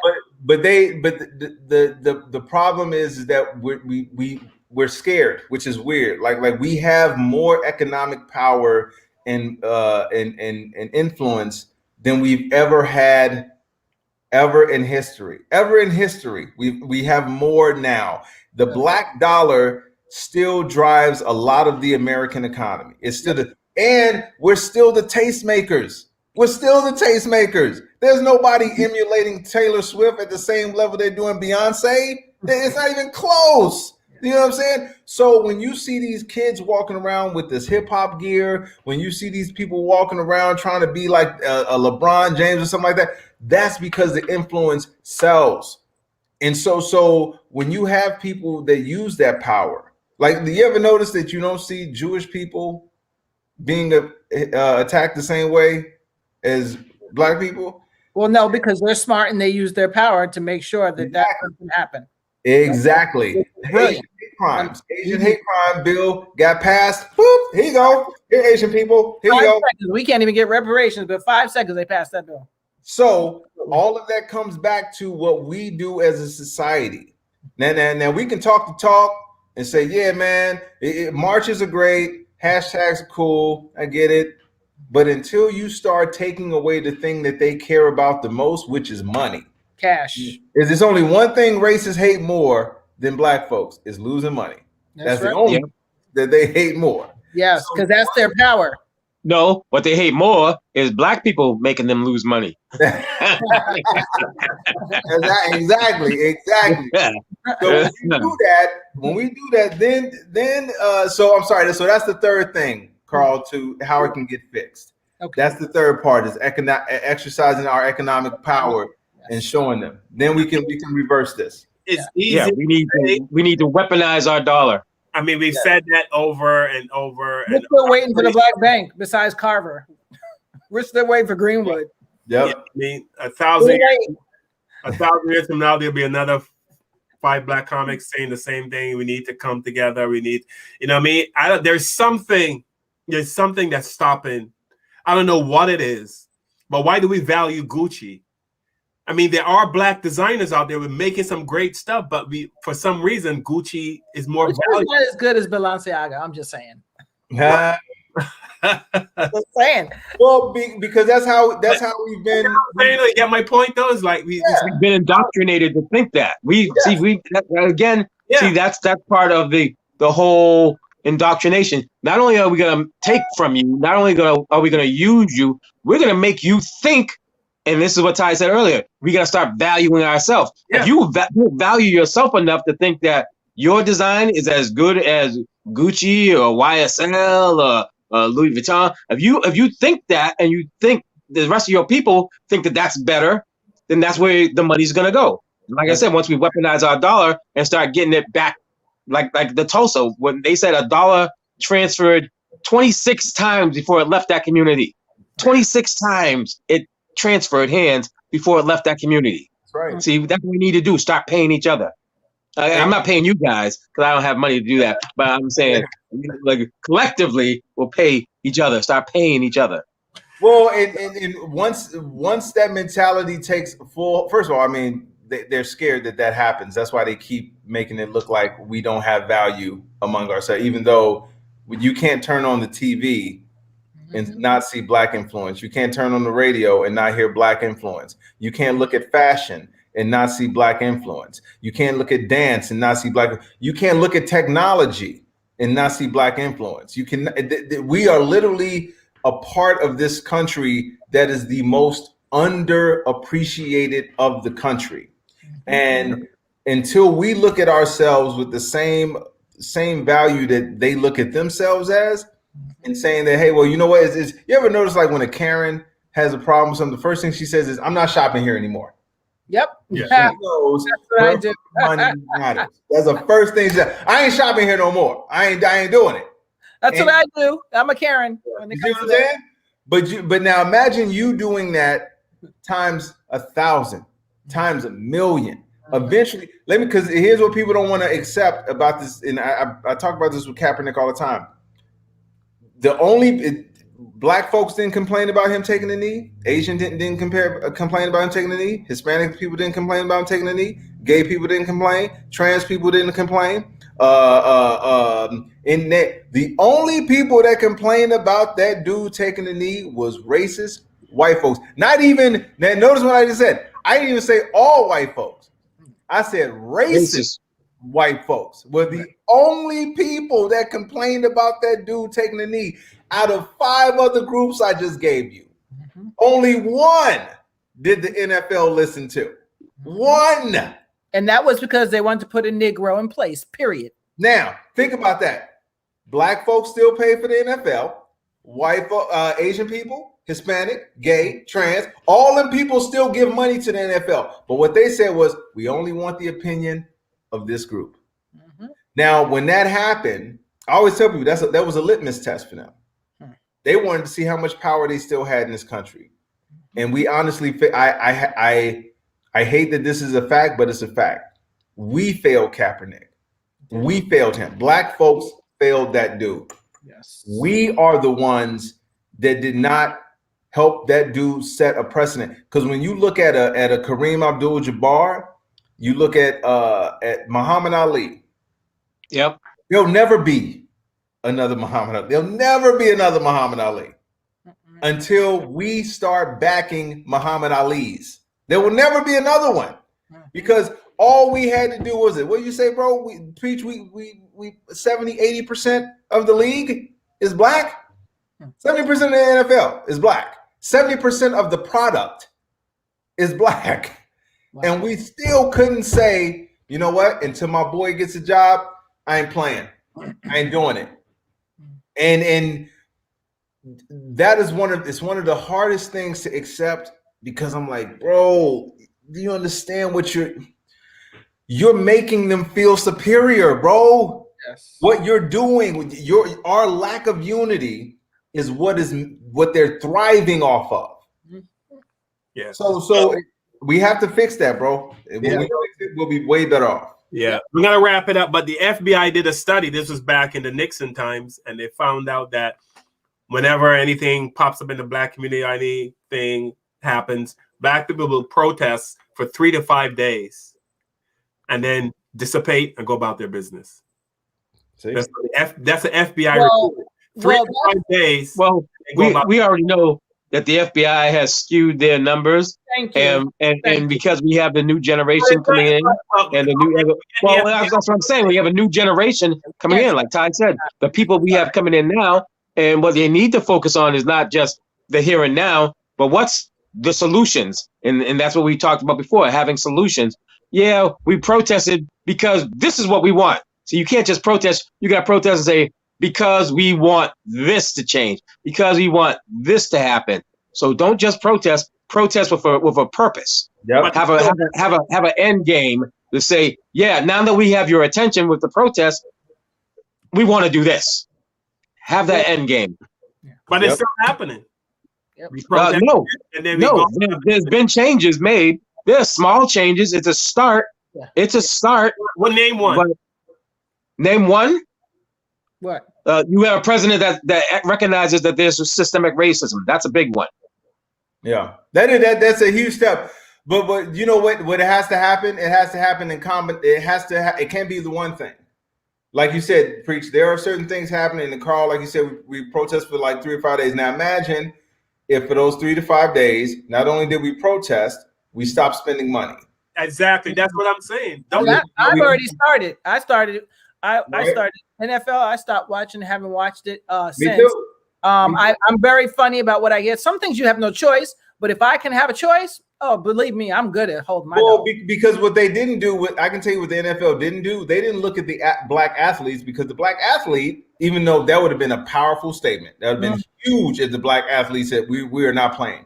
But they didn't look at that.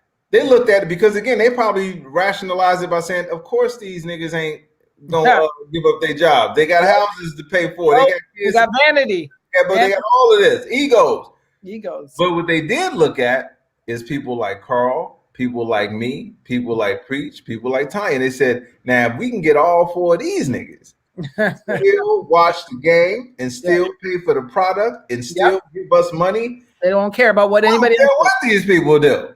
Yes. And that's where I say we failed. Yes. Because let me to put it, and I know you got to go. I'm sorry, sir, but look at what happened at the Capitol. And all of that was because one dude and one network, Fox News, convinced all those white folks that, and that, mind you, they convinced them in less than a year that this country was being taken away from them and that they were being treated worse. And what did they do? They tried to overthrow the government. It was hilarious. You know, compare that to black folks of centuries of actual oppression, actual racism, actual taking of your being, taking of your dignity, taking your children, taking your land, taking your education, taking all of this for 400 years, and we did not even act like that. Nope. That's how much white folks believe that this country is theirs.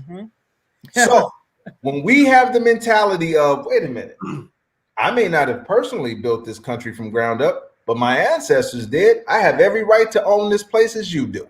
And they don't. That's the lie. They stole it. It was stolen. We have to have that mentality of that we belong. And that self-value. And value. But yeah, man. Oh, thank goodness for weed. Norma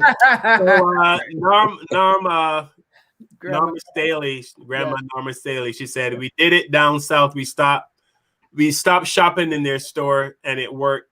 We have to do more for our people. Yes. We got to sacrifice. Sacrifice. Yeah, my foster mother was a civil rights leader, friends with Dr. King. And she told me, if you want to see change, hold the green. You hold the green. Yeah. That's it. Nobody ain't gonna have no problem with you. If you got that green, I guarantee you that whatever needs to be done will get done. Yep. So but it also takes a community, because they didn't have a bus strike and just say, we're not riding the buses. They say, okay, I know you still got to get to work.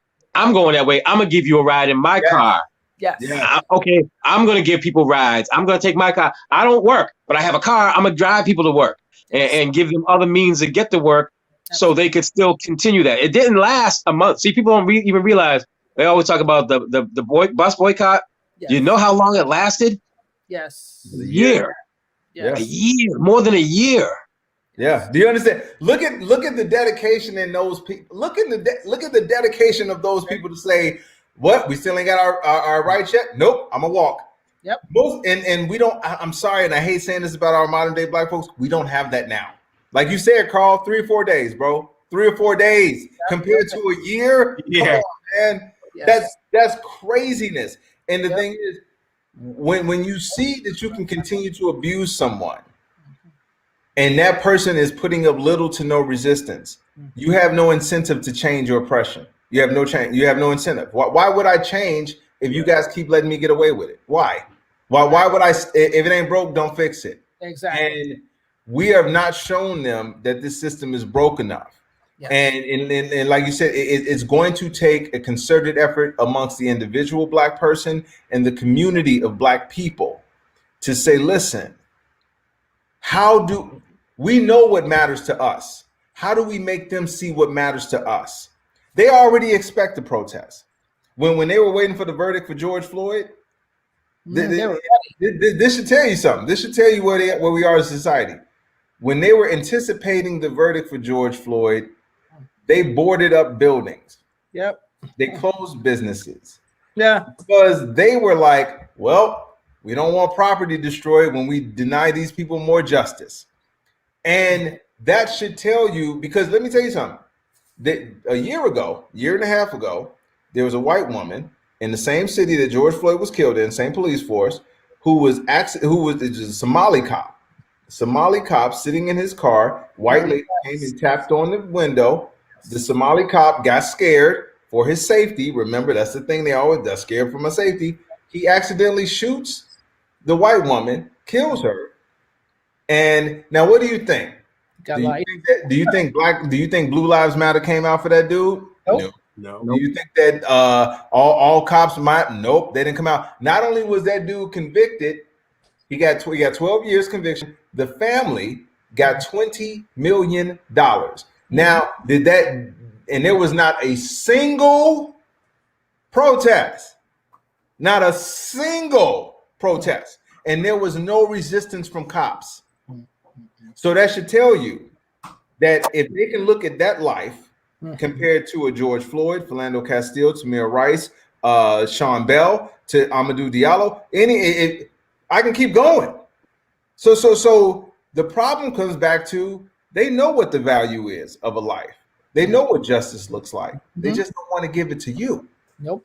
So you have to take it. The only way you take it is with your economic value, because they already anticipate the marches. They already anticipate the T-shirts, the hashtags. They already see that coming. Yep. What they don't see coming is you taking money from them. Yep. Yep. Banks, everything. I mean, everything. Yes. But and I wanted to address something too. I know we got to go, but like Gina, our friend Gina said, I'm so sorry. I think that I would just want to tell our friends who are Caucasian that do the right thing, that do speak up and stand up. We see you. You know what I'm saying? Black people we're not stupid. We see the people that are loving on people. We'll put it like that. You know what I'm saying? We're talking about the people that clearly are in the Proud Boy status. It's a whole nother level. So there's some of you out there, and you know who you are, that you're not in that category. So if the shoe don't fit, then don't wear it. You know what I'm saying? So we appreciate you. We appreciate it because there's no man's an island. You can't get nothing done by yourself totally. You know what I'm saying? So we appreciate all the people that do stand up, like Robin and like what's the lady's name of that show? That college professor, the white lady, Jane. What's her name? Jane. She did the study. Yeah. I love her because she sees what it is. She's calling it out. If you're calling it out and you're doing your just part, we're not talking about you. Period. That's it. So we appreciate you, and we see you. Don't think just because we don't say something that we don't see. We know who is there for us and who's rocking with us as human beings and who's not. That's right. Absolutely. All right, so we're gonna wrap it up. We want to thank everyone for watching today's show. Let me say thank you to some people that made some comments. Michelle Henson, thank you so much. Gina Fiore, Gina, super fan. Charlene Ford. Charlene said she tried to watch on YouTube, but she couldn't get on the link. I'm not sure what happened there. I check into that. Grandma Staley, thank you so much. I'm not gonna get everyone, so please forgive me. I know there were a few people. Donna Haygood. And there was lots of comments, and I did not get to a lot of comments today. Gina asked if we can do a show on what white people can do to help. Oh, that's a good one. Yes, that's a good one. Yeah. You better come back for that. Yeah. I'll be back. I'll be back for that. Yeah. I won't give you the Malcolm X answer. I won't give you that answer. Oh yeah, somebody did. I forgot what he said. Do you remember what he said?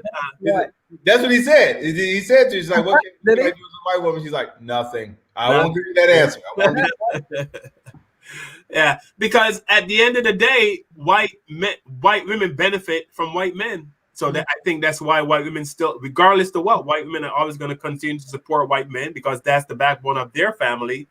Why are they going to, you know what I mean? That's not their little financial situation. Yes. For us, we think that, you know what I mean? Actually, white women have benefited by a lot of the black movements. When you talk about voting rights, when you talk about civil rights in general, they benefited. When you started talking about the Me Too, before the Me Too movement, then they took that over. You know, so it's like they are opportunistic. Yep. And they see something that can benefit them, and they jump on it. And all of a sudden, it's like, wait, I thought this was a Black Lives Matter thing. It's like, well, yeah, but we decided we were going to use that too. Yeah.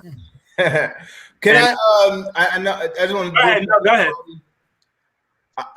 I do recognize that there are other people out here fighting for us. I do. And we need more of that. So in all seriousness, in all sincerity, I want to say thank you to the people that are out there marching with us, because a lot of people will tell you it's probably not your fight. It's not, but it's everybody's fight.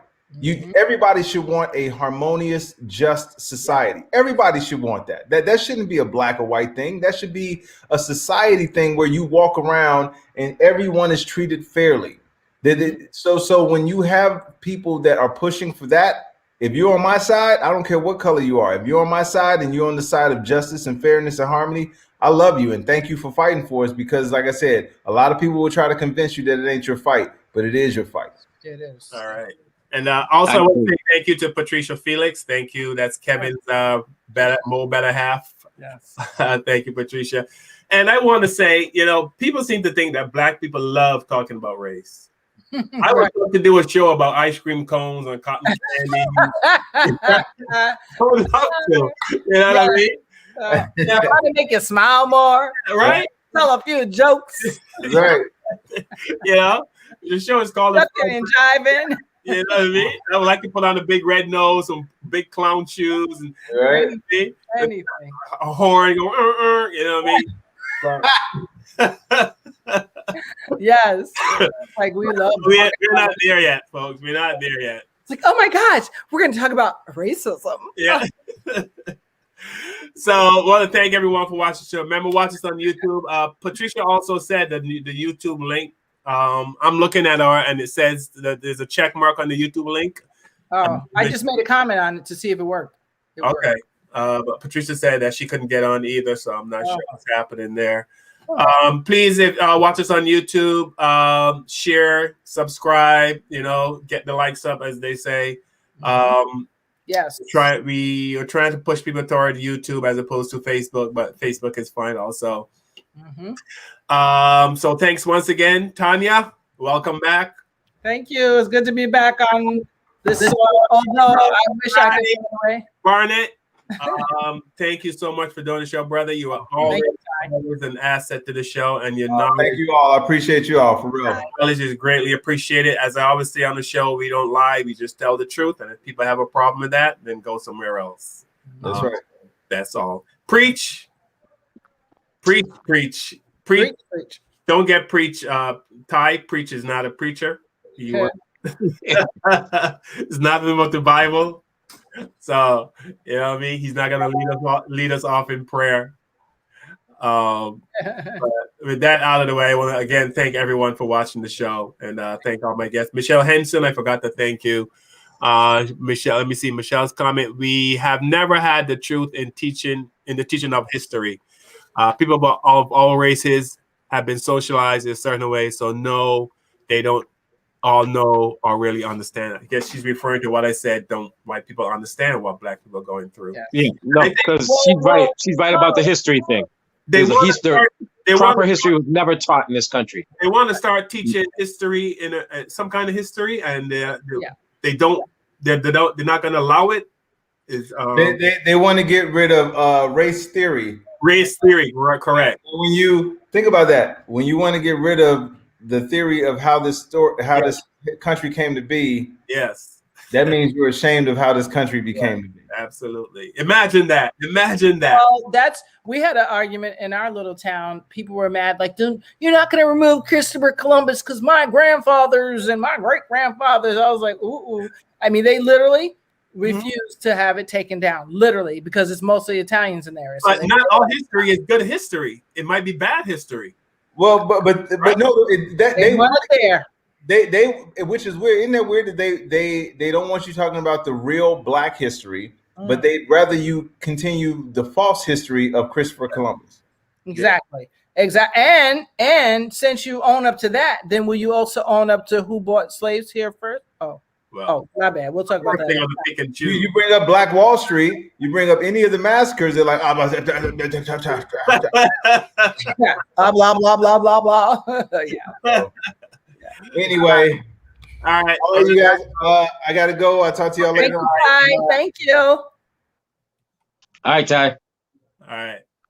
It was Freddie, Sam, Corey, Eric, Philando, Ahmad, Steven, Kenneth, Amadou, Jonathan, Christian, Terrace, Sean. Killed him a day before his wedding. Jamal killed him while he was in handcuffs. Mike killed him while he had his hands up. Kamani, Ramali, Phillip, Alton. About 3 Kevins, about 2 Jordans. John, Laquan, Bathon, Stephon, Tony, Tamir, Elijah, Antoine, Isel, Terrell, Dontre, Akai, George. For him, set the country on fire. Timothy, Patrick, Paul, Tyree, Quintonio, Darius, Jeremy, William, Anthony, Dante, Oscar, Kendrick, Keith, David, Walter, women like Sandra, Betty, Rihanna, India, Michelle, Tatiana, Tanisha, Rika, Natasha, Pamela, Janet, Megan, baby Ayana. All that we lost, your name live on. Wasn't killed by a cop, but I can't forget Trayvon. Can't forget Emmett, and all of those we lost to the beast. No justice, no peace.